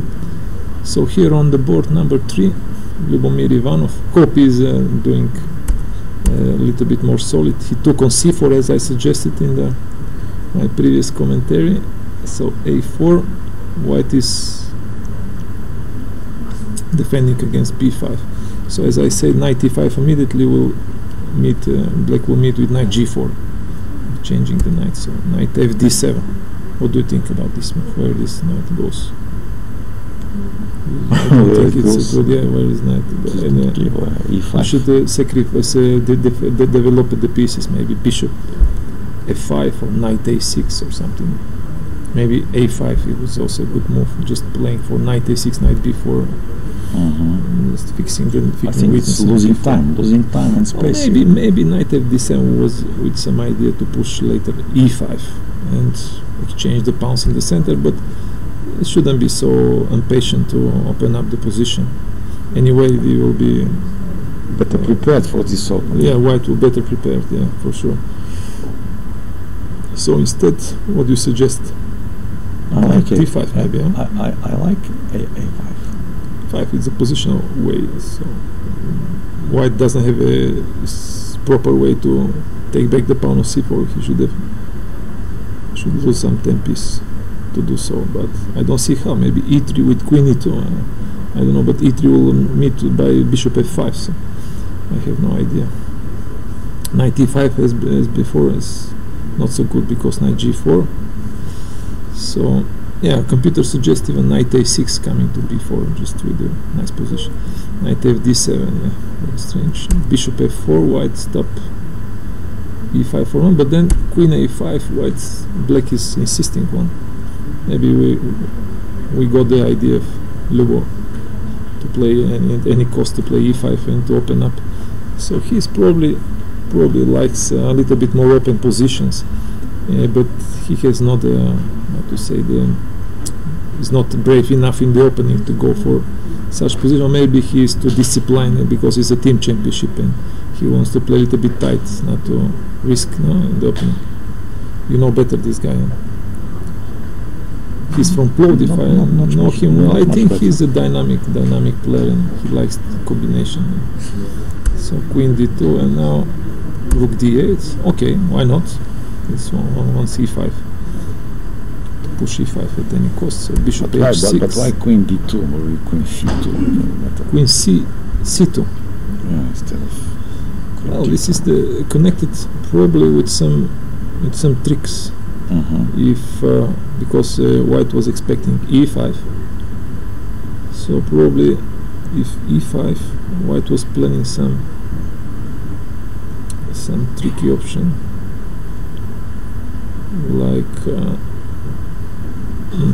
don't know what he's playing. Probably bishop h6. No, bishop h6. Yeah, probably he just wanted to exchange the bishops.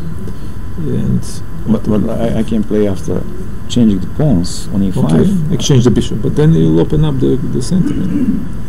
Black will, if you take on e5, black will take with the knight and his bishop on c8. I mean, he can now finish development. So I don't know. Maybe it's not that bad idea to play in queen a5, knight d7. No big difference, probably it's not big difference. But on d file, I will prefer to put to bring the rook in. Okay, queen d2, rook d8, bishop h6, knight d6, and then he put the knight. Nice cavalry on a6 and b6. Just very nice looking. But if queen goes somewhere, then it will be a5 pushing back the knight. So still, computer suggests he's in a very good position. Knight e4, white is exchanging the queens, and then bishop e6. I mean, Lobo is doing fine. It's just nothing to be. Yeah, going into the end game with the pawn up is better. Yeah. Okay, still it's a double pawn, but there is no way for. Okay, a5 probably now. This happened already. Yeah, a5 is the current move. Knight d5 probably he's giving away the c4 pawn, but if white takes knight c4, there will be some jumps with the knight. Why not to? What do you think? Knight d5, knight c4. What is the best? What can black do? Knight c4. Let's think. Let's think this.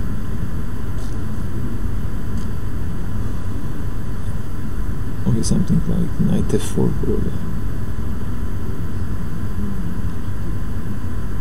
I see no better way. Okay, but at any point maybe knight c8 and knight d6 will be more to the point. Continue with defending the pawn, not leaving it for nothing. So I think we can expect. What if let's check one idea. Knight d5. Okay. Knight d7. Knight d7. Okay. Okay. But then knight g5 is nice. Knight c7. Knight c7. Yeah. Knight goes together all together. Huh? Again. So knight d6, and knight takes c4. But on d4 I can take. Okay, but knight is on d7. That's not so easy. But you took on I took on e6, but you take with the knight from c7. With the knight, yes. So the knight d7 just stays out, a bit out. Yeah. Just cover the but then I should play first e3. And can I protect now the pawn on c4? This is the question.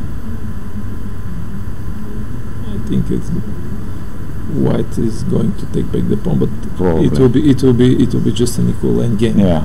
Black will have nothing to complain about. They have a b4 control of the weak square, and they will maybe bring both rooks on d5 and threatening to push something in the center e5. Okay, not bad. I think he is doing fine. So on the last board, another original treatment of the opening. So b3 and then knight e4. I think it's the first time I see such disposition after only 5 moves. Something similar. The knight is hanging on e4. No, he just put the knight into the air, attacking the pawn c5 and knight on f6. Here, of course, anything is possible. Just white wants to play fresh positions without theory. Obviously, at the age of 72, it's too late to learn opening theory. Just play for fun. Also, is the big difference. This is without any advantage, I think. Yeah, of course, they doesn't care about the advantage. They just want to play chess. So here, let's see what position he gets. No, okay, he exchanges this knight on c3, which as many times I pointed, this is a problematic piece in this setup, because it has no proper place. If it goes to c3, it will block the bishop, and if white goes d3, knight d2, it will remain, the pawn e3 will be too weak. So now after knight b1 disappearing, exchanging for the knight f6, he doesn't have any major problem with arranging the pieces in the pawn structure. He can just stay but don't touch nothing. Don't need to touch anything. So queen e1, queen h4, maybe queen to f2. He has plenty of useful moves now. So d5. Okay, this is the problem now. You should do something against the coming d4. Yeah, what's challenging the structure. So rook e1. To separate the two wings of the white army. Something similar he did in the game of the first rook e1 is played. And then bishop f1 or bishop c4. In the case black goes d4, there will be big choice. Maybe bishop b5, maybe bishop c4. So what happened now? a6, a4. Okay, why not? Just now d4. Okay, black defended against bishop b5, so he was something like a little bit afraid. But bishop goes to c4. Why not? Now maybe I was expecting some f5, okay, f5, and now e4. Oh, yeah, arranging some complications. Okay, complications are maybe definitely in black favor. I think now bishop on b2 is switched off, and this will be the main problem. If of course if black takes, then knight g5, but anyway computer suggests rook takes e4. If rook takes, f takes e4, knight g5. How to defend f7? Yeah, computer says something. Knight g5 attacking f7. So what we do?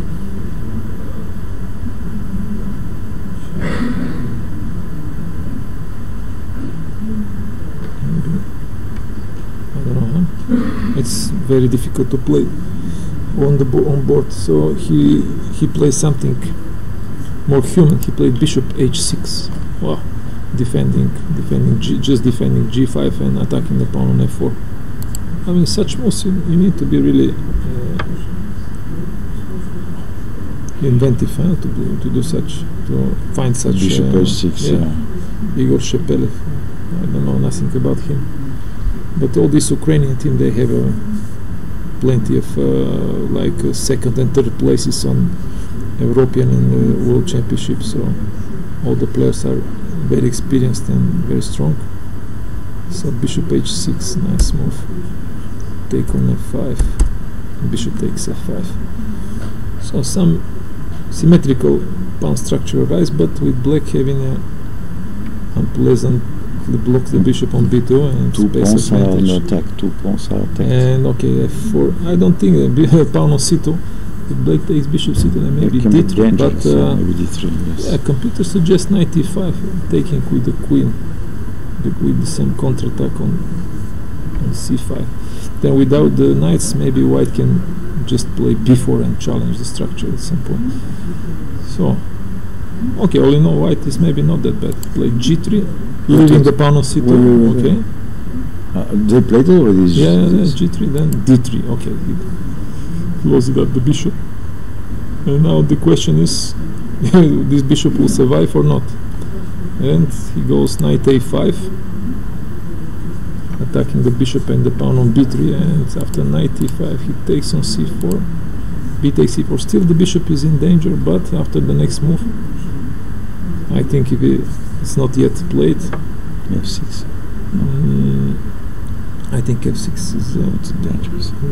Yeah, knight g4 sometime. Queen e8 is very strong, attacking the pawn and securing the safely arrangement the bishop back from a4 to some normal place. Okay, I'm afraid that this game will not. Queen e8, yes. Queen e8. f6 is also not bad. And knight g4 is just go back to g7. And how you take the bishop on c2? How you capture this bishop? And queen d2 have bishop b3. Rook a3. Black is better. Rook a3. No, it's interesting. Rook a3. Maybe some double attack with queen d7. Attacking the knight on g4 and bishop on a4. I don't know. Yeah, this is maybe a critical moment. Maybe white find. If black find the best continuation, queen e8 will be a difficult moment. Here the problem is with these clocks. We have no idea how the time is going, but the time here, remaining time is very important part of the evaluation of the position, because if they have enough time. They have 2 hours. Okay, you changed some changes in the beginning. This was a big discussion about that. If it's good or we not. had some discussion. We decided very in a democratic way, Just by voting. Yes, accepted. So, what do you think about the match? How will we? So, first board is already he went for some f4. Oh, I didn't know that he's so aggressive guy, huh? Very good. Very good. He's just fixing completely the bishop on g2 and weakness on e3 as well. Now at some point, if black wish, they can take on g3 and play some e4, completely destroying white kingside, huh? I'm optimistic for black. I'm optimistic for black. Yes, yes, yes. I smell some surprise today, huh? So Todorov against Grigorchuk. Yeah, this was the game when, unfortunately, our player just mixed up things and leave a whole piece. Here knight d5, and we're also optimistic. So it can be some, let's say 2-2, no? If we don't lose the last board, and maybe draw on the second board, draw here, and we win one game and we lose in the with this game with the piece down. With this game we lose with the piece down, and if it's on the fourth board, is we save, and we save also this one, and Racim wins. Then will be 2-2, huh? Yeah. So after we play against the two strongest team, maybe until the end. Okay, there are plenty of strong teams in this group B. It's Spain and India also is okay. It's hidden.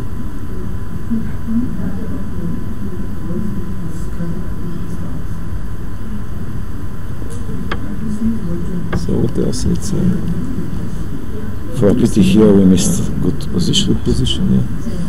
So okay, the other matches are not. Let's see Bulgarian 2. Bulgarian 2, yeah. You know, it's because of these boards we can cover only 3 matches, and we today we cover Germany against Venezuela, and Poland, actually Italy against Poland. But this match is already, I think, decided. Here already Poland has a decisive advantage. Here on the second board, the Polish player already is piece up in much better position. On the third board, yeah, he made a very strange knight f5. Okay, it was an interesting position. How should the white continue instead of this knight d5? He sacrificed the pawn. d4, d5. No, I thought that this position will be in black favor, but after c5 he played e4. Wow. C take d4, knight d4, and then b4. He sacrificed the central pawn. Then bishop g5, bishop d5.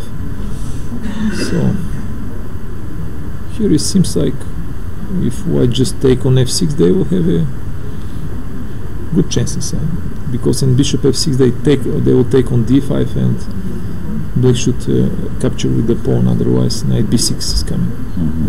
So bishop f6 was clearly the best move. The idea on bishop b3 to continue taking on e7, and then bishop d1, bishop d8, and so on, with probably equal position. Well, black will take on a4, bishop e7, then take on the pawn on b4. After all these exchanges, it will be a position with a different color bishop and completely equal. But what happened is knight f5. What is the idea? Maybe just blunder, because e take f5. Now on bishop d5 he will take with the knight, bishop e7, knight e7, rook d8, rook d8, and rook take e7. Okay, what is the point? Knight d5, take. Okay, in the end, of course, black will go knight c6 and to have a pawn up. This will be the double pawn on f5, but maybe the position of the knight on a4 will promise black some winning chances. I don't know. But anyway, it's maybe not that bad move. Knight f5, just not the best. Then Murja is a Polish player on the board 4.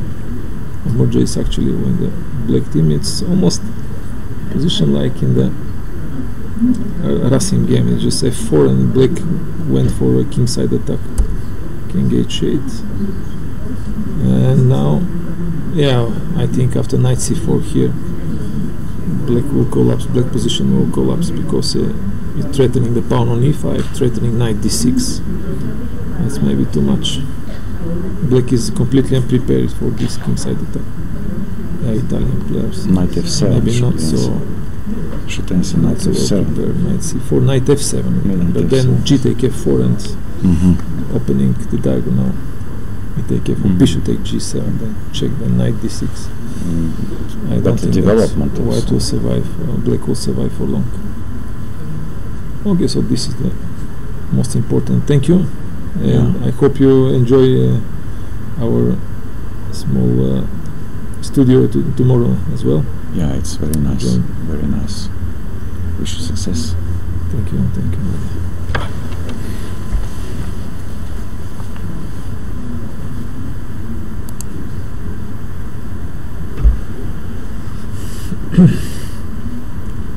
So now we have still all games in progress. No, not yet finish. There is no yet any game is not finished. So let's see.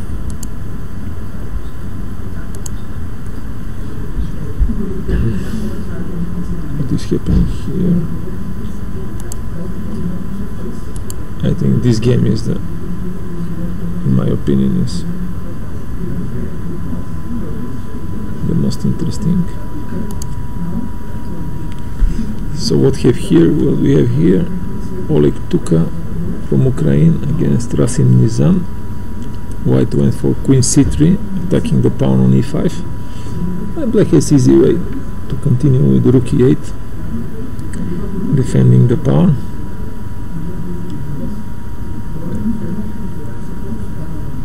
I think it's I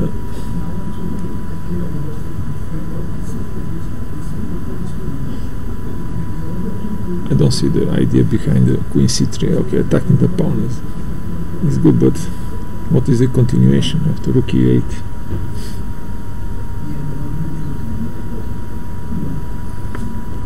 We have a good winning chances here. I think black has a nice position, much better pieces, much more active pieces, and of course the problem with the white king side, it will be always the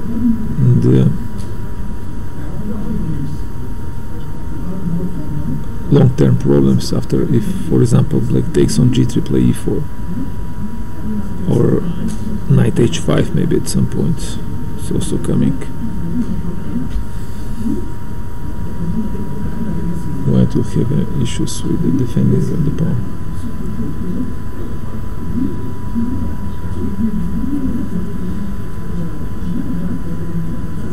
Let's see other games. This game already is going to be over very soon. Okay, what happened here?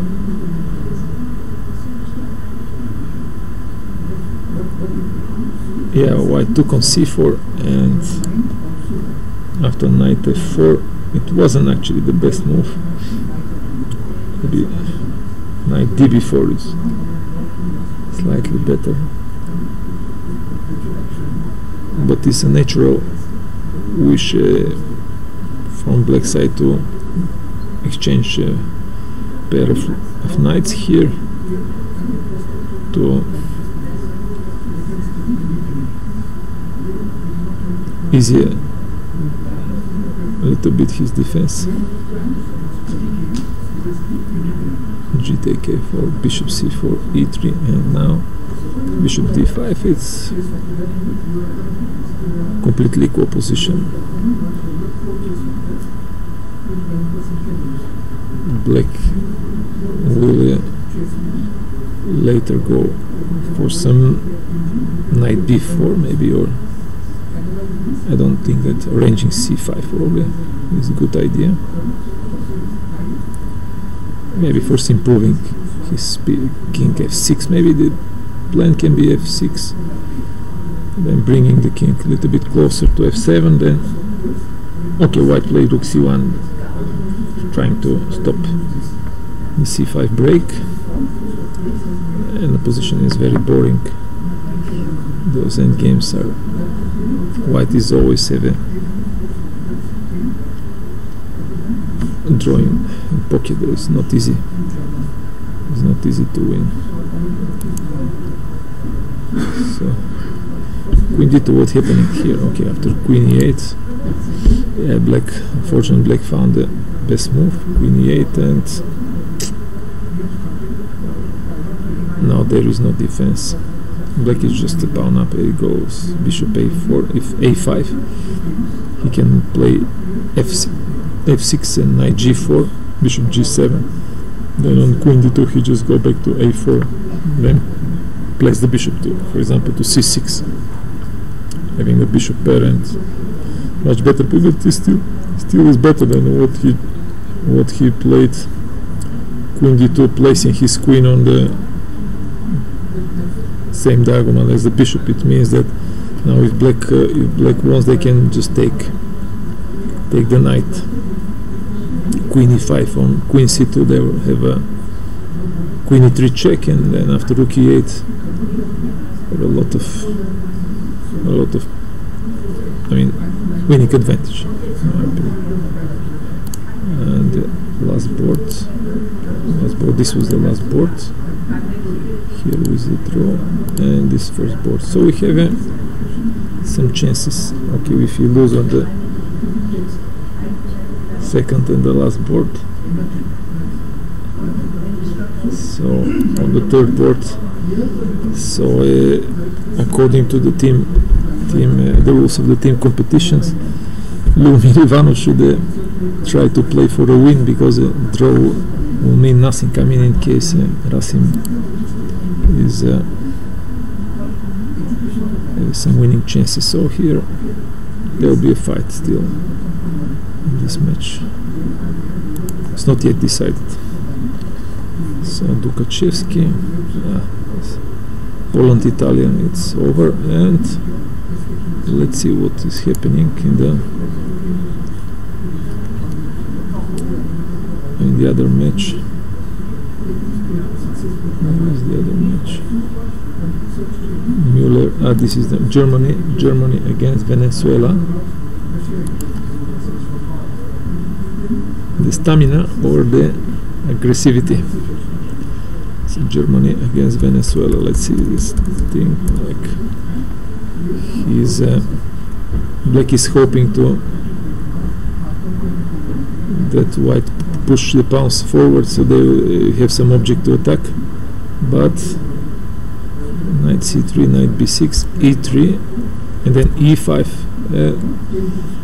This is not the best way to handle this position. I think here was some rook e8 move was the best. At the time I wrote the book about Grunfeld. Rook e8. There was also some a5 ideas. I mean, what is the problem with e5? That white can just play d5, and then bishop on g7 is biting the pawn on e5. So the idea is somehow to force white to play d5, having the diagonal open. Of course, since 2013, many top games were played.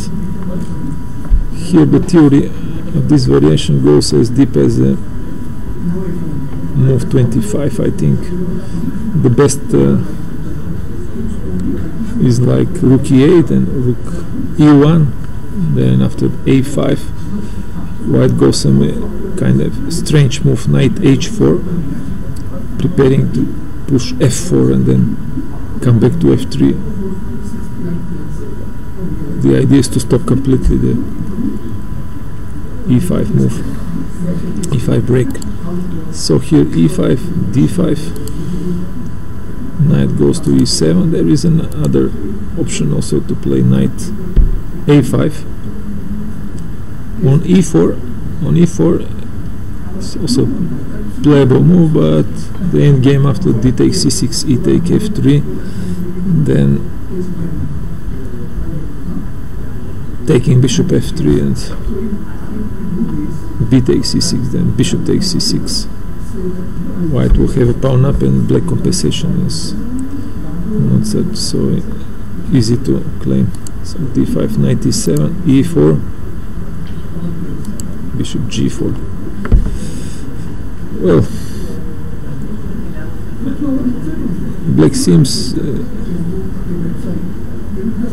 to make some active moves, but they're not connected in the plan. He's just developing his pieces, probably preparing some knight c8 or knight c4 going to d6. But exchanging of the light square bishop in this situation is definitely not something I will do with black. The idea of this move is to prepare the break of the center with c6, so white will not win a piece. After d6 black will go to c8, so this is actually the idea. In the case of h3, black of course is taking on f3 and then challenging the center with c6. After that, white should leave black to take on d5, c take d5, e take d5, and this passed pawn on d5. Everything is about this passed pawn on d5. Is it strong or weak? Black has options to block it with knight c4, knight d6, and it will be very interesting. But instead white went queen b3. The idea is to cover the c4 square, so the plan is to attack with a4. Queen on b3 is very well placed. It's a nice place for the queen in this line. Stops also the f5 moves at any point because of the d6 open and the check, and knight e7 is lost. Also knight b3 is clearing the d1 square for the rook in the case black open the d file. And still after c6 I don't know what will be the best white reactions. We don't take, of course, because knight takes c6. If bishop g5, then just h6. So probably white will go rook d1, and on c take d5, e take d5. It's a very complicated position.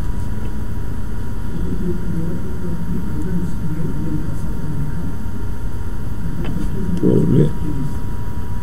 And then a4, a5 is always in the air, and white will have a space advantage and very active pieces. So yeah, black did the c6, so now white continue with rook d1, maybe the only reasonable move, reasonable continuation of the idea with the queen b3. But now black took on d5 and then playing knight on f5. Oh, now it's clear, the black idea is clear, very dynamic thinking showed by Victor Abiat. He is now threatening to jump on d4. Suddenly this knight will disturb a lot of white pieces. How he can defend? Knight e2 is one of the options.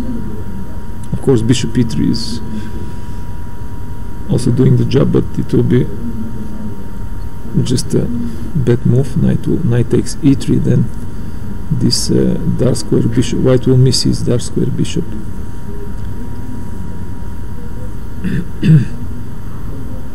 On generally black is quite okay here. Knight d4, then knight d4. Actually, yeah, knight d4 is a very strong idea. And knight takes d4 just to take the rook on d1.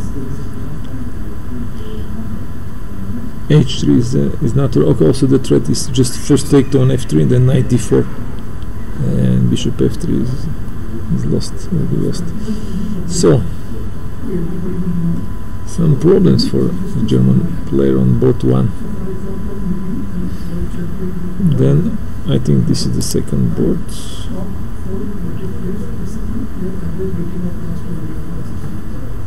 Is it the Gonzalez? Yeah, it should be the second board. Let's see, not to make any mistakes. Oh, we don't have this game. Okay. So let's see the second board.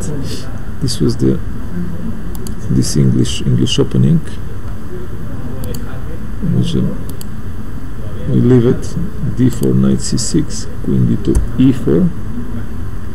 So finally black decided to play e4, and now after white f3, now white is getting some advantage. It's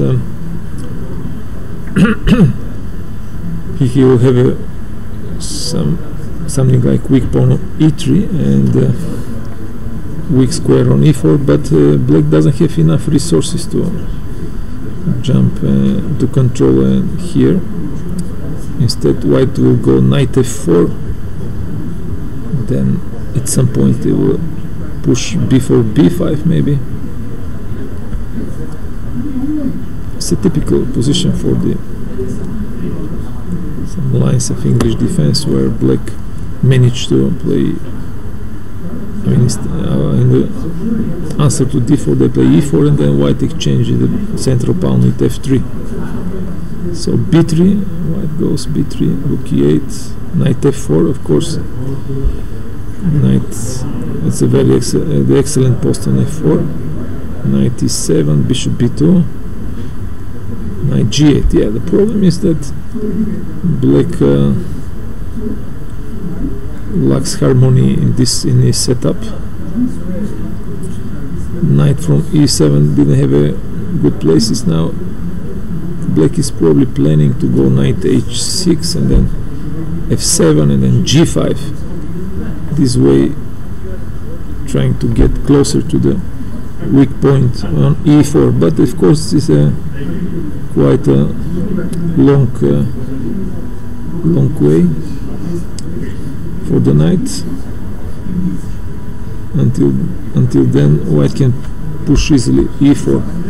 So let's see what he's doing. Queen g2. So white leaves the pawn on e3.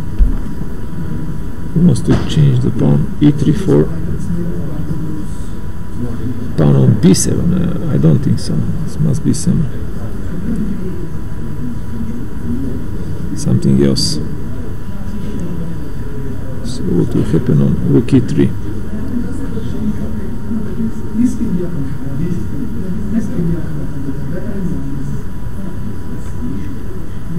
Yeah, maybe bishop take b7, then exchanging on b7.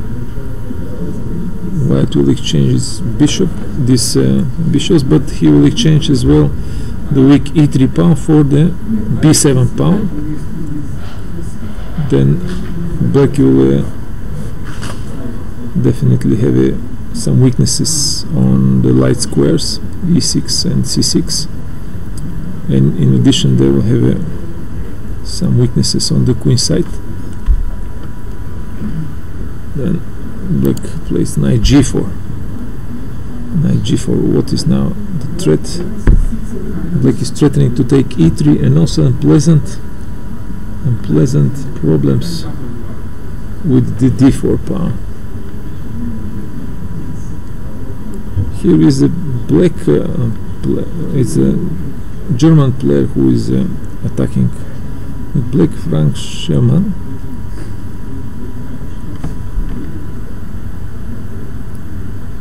It's not so easy now for white. If they go rook e1,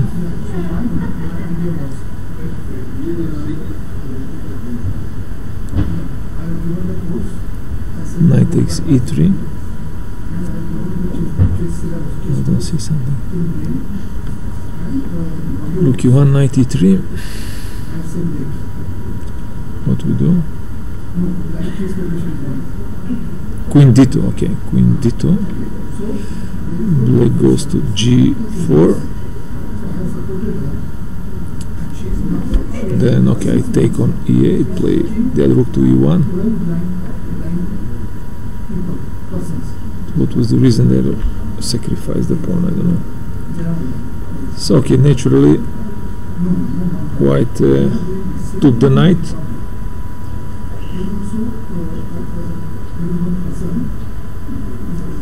Yeah, it would be interesting to ask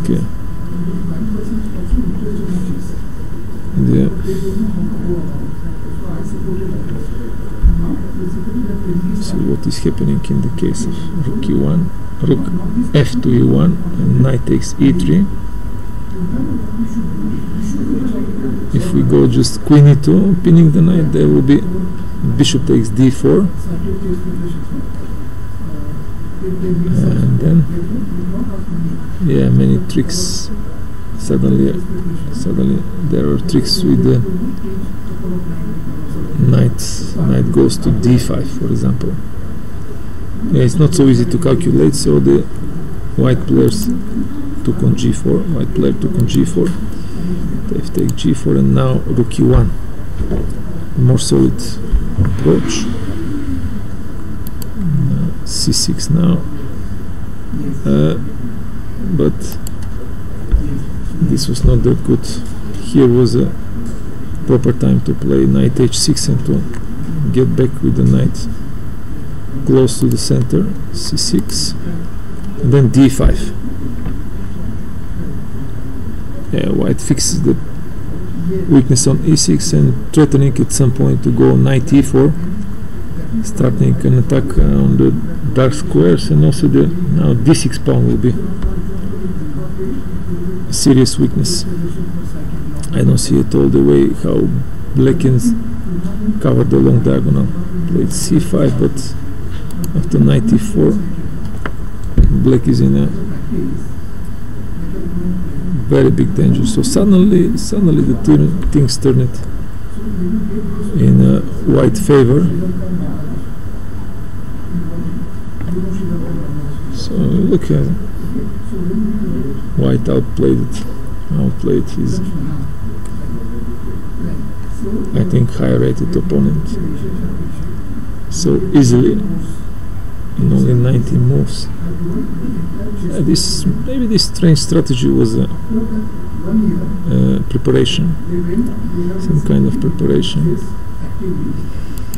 So queen e7, bishop take g7, king take g7, queen b2, king h6, knight f2. With such a king on h6, the question is for how long he can survive.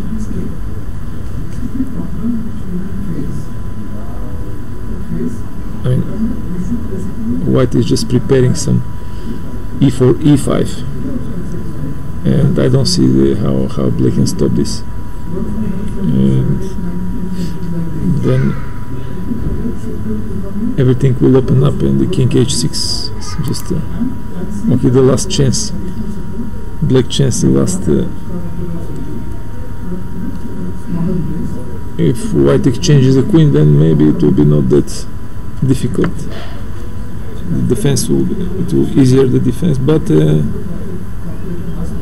I don't think so, because queen e5, then after rook e5, just e4 followed by knight d3 and e5, and the end game is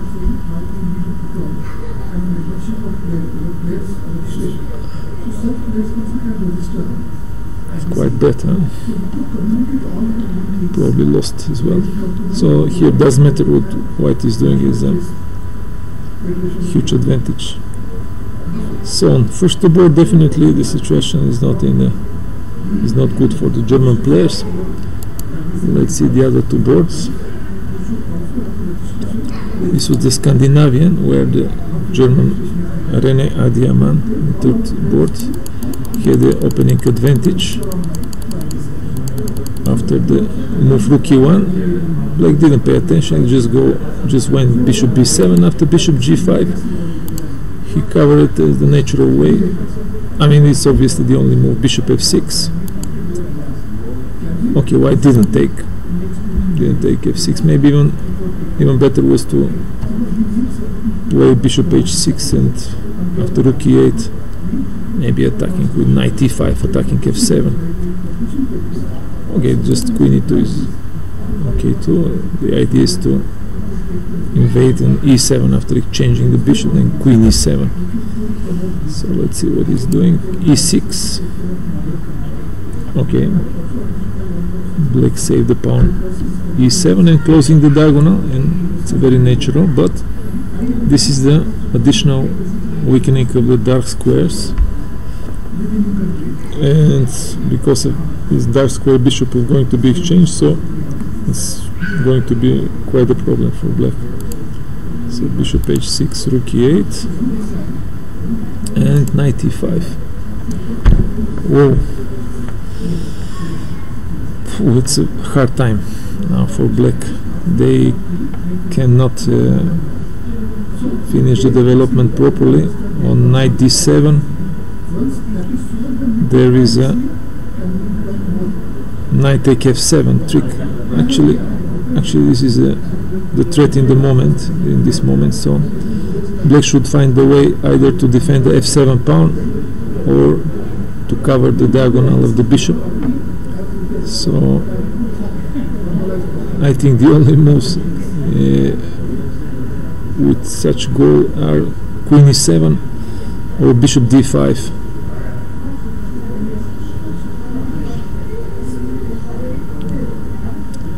After both moves, white has a free hand to develop his initiative on the king side. So queen e7, and then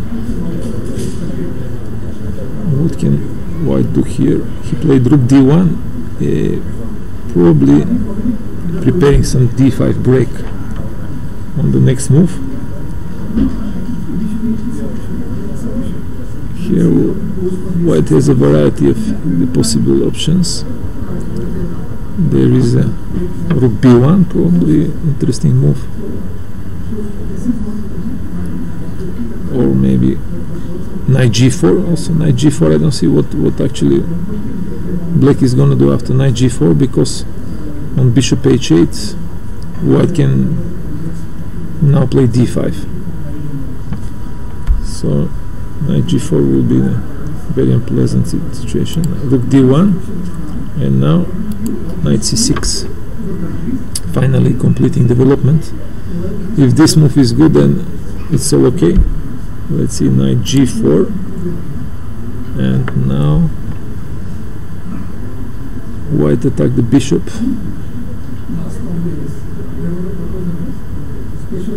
On bishop h8, white should play something like, I know, maybe queen e3, or I don't have any idea what to do here. Knight g4, after knight g4. Yeah, black is definitely worse, but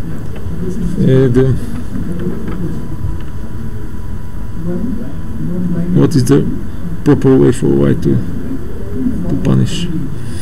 He meant to increase the advantage.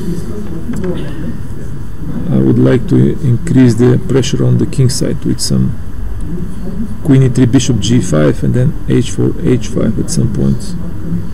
Maybe queen goes to g3 later with some d4, d5 in mind. Black at some point should go knight a5 to stop the tricks with the d5 move, and then knight a5 will be a little bit too far from the defense of the king side. So I think white enjoys the initiative, the long-term initiative here. Doesn't matter what they do, but in this moment, in this very moment, black leave the bishop on f6 in price. They don't care about losing the bishop pair. Knight f6, then queen f6, bishop b5. Maybe it's a good idea.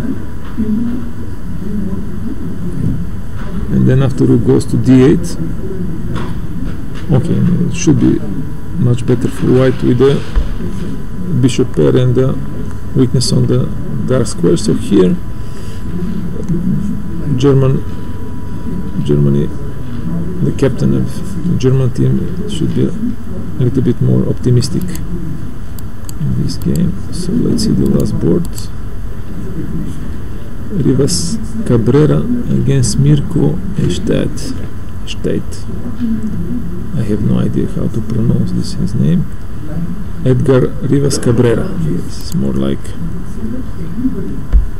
the right pronunciation. So c4, knight f6, knight f3, c6 and d5. So we have again some kind of anti-Slav repertoire. White avoiding the move d4, g6. Very solid setup. It's highly expectable from German player. Bishop e2, bishop g7, castle, then d4. Okay, we arrive at the main position of Schlechter variation, where black went for bishop e6. To be honest, this is the first time I meet this move.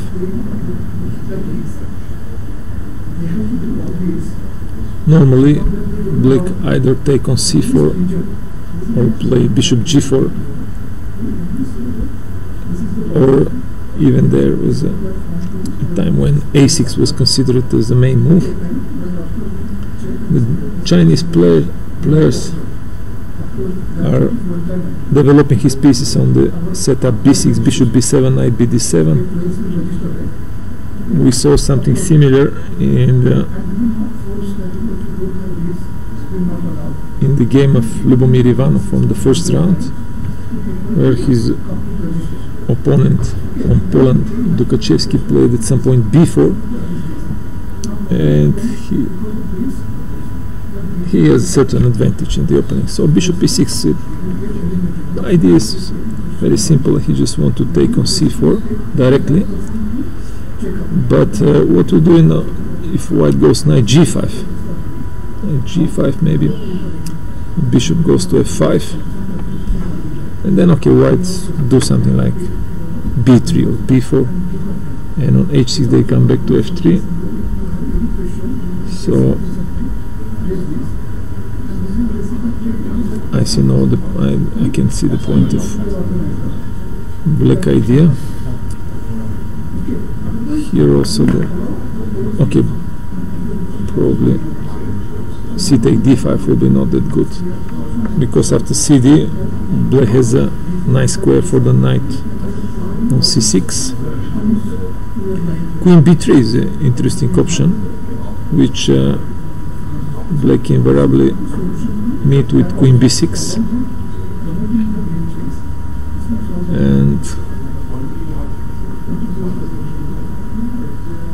and there is a plenty of good option for white. It went b3, and now black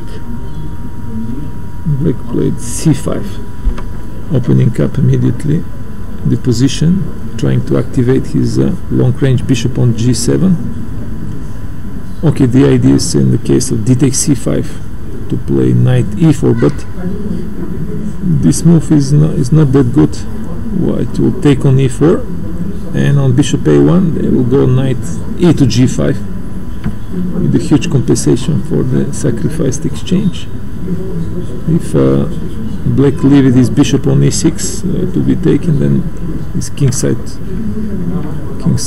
pawn structure will be completely destroyed. And so d takes c5 is probably the best move now, freeing the d4 square for the knight. So the next move, white can go knight d4, attacking the bishop. Instead, okay, white went for the normal bishop b2, knight c6, and now knight a4. I don't know what can I say about this move. White has plenty of, as I said, everything will lead to slight advantage, but maybe the most precise with taking on c5 again. with the idea on d takes c4 to play knight g5 at some point, or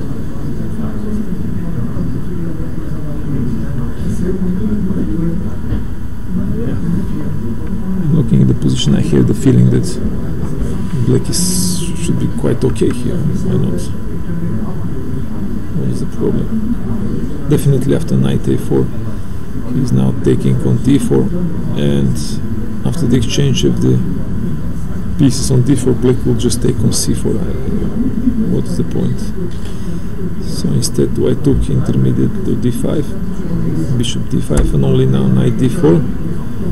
And in my opinion, position is now completely equal. So black idea was successful. Bishop e6 was successful. Now bishop c6, exchanging bishops. Queen d5, rook c1, taking on f3, b5, knight c3, a6. Well, okay. This endgame should be roughly equal. At some point, okay, rooks are going to be exchanged on the open files, and there is no weaknesses to attack. So in the match, Germany against Venezuela, the situation is Germany is still with the problems on the first board. After knight f5, he's still thinking what to do, and all of a sudden d4 square became a major problem. On the second board, oh, already they signed. Whoa, how is possible? How is possible? They signed it a draw. I thought that white is something like easily winning. Whew. This is a surprise for me. Very, very surprising moment. So knight g4, knight a5 here. Germany with white. German player Adiaman enjoys a huge advantage. So it will be about 1.5, let's say, and the last board is around the draw. So most probably this match is also going to finish 2-2.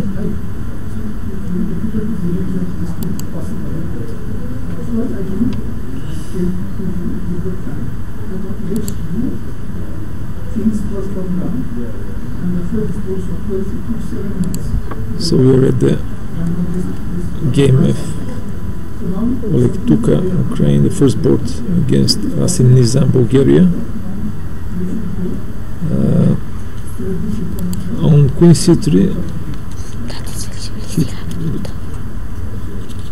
white first board, the Bulgarian first board took on g3, and then only then played on rook e8. Now I see the idea of Queen c3 is that the pawn f4 is actually hanging.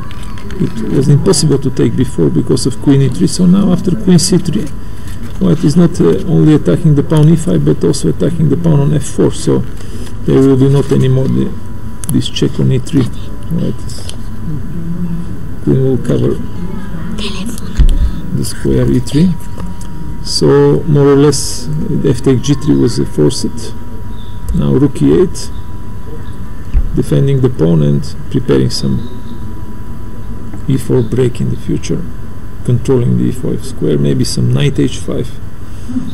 I mean, how white will defend in a knight h5 and queen g5? If they go g4, then knight comes to f4.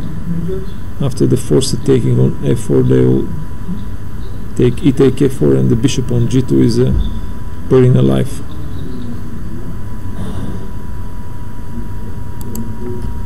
So e4, white plays e4, and now black starts his attack with knight h5. Well, now I'm optimistic about black chances. Now king h2 has queen g5, so if white doesn't go g4, they will have to defend the pawn with queen e1.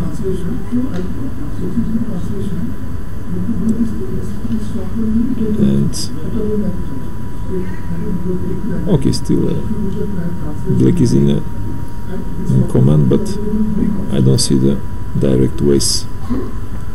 For black, maybe they will have to activate his bishop on c8, maybe some bishop c8, bishop b7, maybe some bishop c8 to e6, or even a bishop a6 at some point. Maybe now black can turn his attention to the open d file. They can play some rook d8 and then using the weak d4 square as an outpost for the rook, and then doubling the rooks on d file will mean huge problems for white. Okay, this game they still play, but white Todorov Grigorchuk, when Bulgarian player just mixed up at some point he had the chance to win exchange, but he mixed up the things and just leave a piece. Maybe he just played the first move of the line, the second move of the line, and only then he realized that he made a mistake. So what is happening here? They exchange it on board 3, Yashin Sergei against Ivanov Lubomir. Already exchanged the bishops, and here black should try to produce some winning chances if he wants to have chances for a good team results to save that match, I think.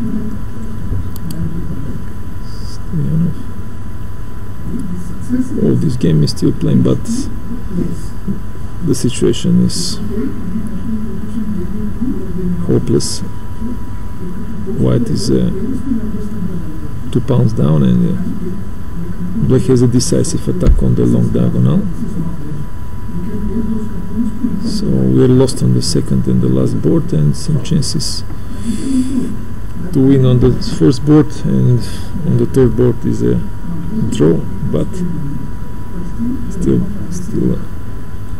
Lubomir Ivanov is still pressing for something more.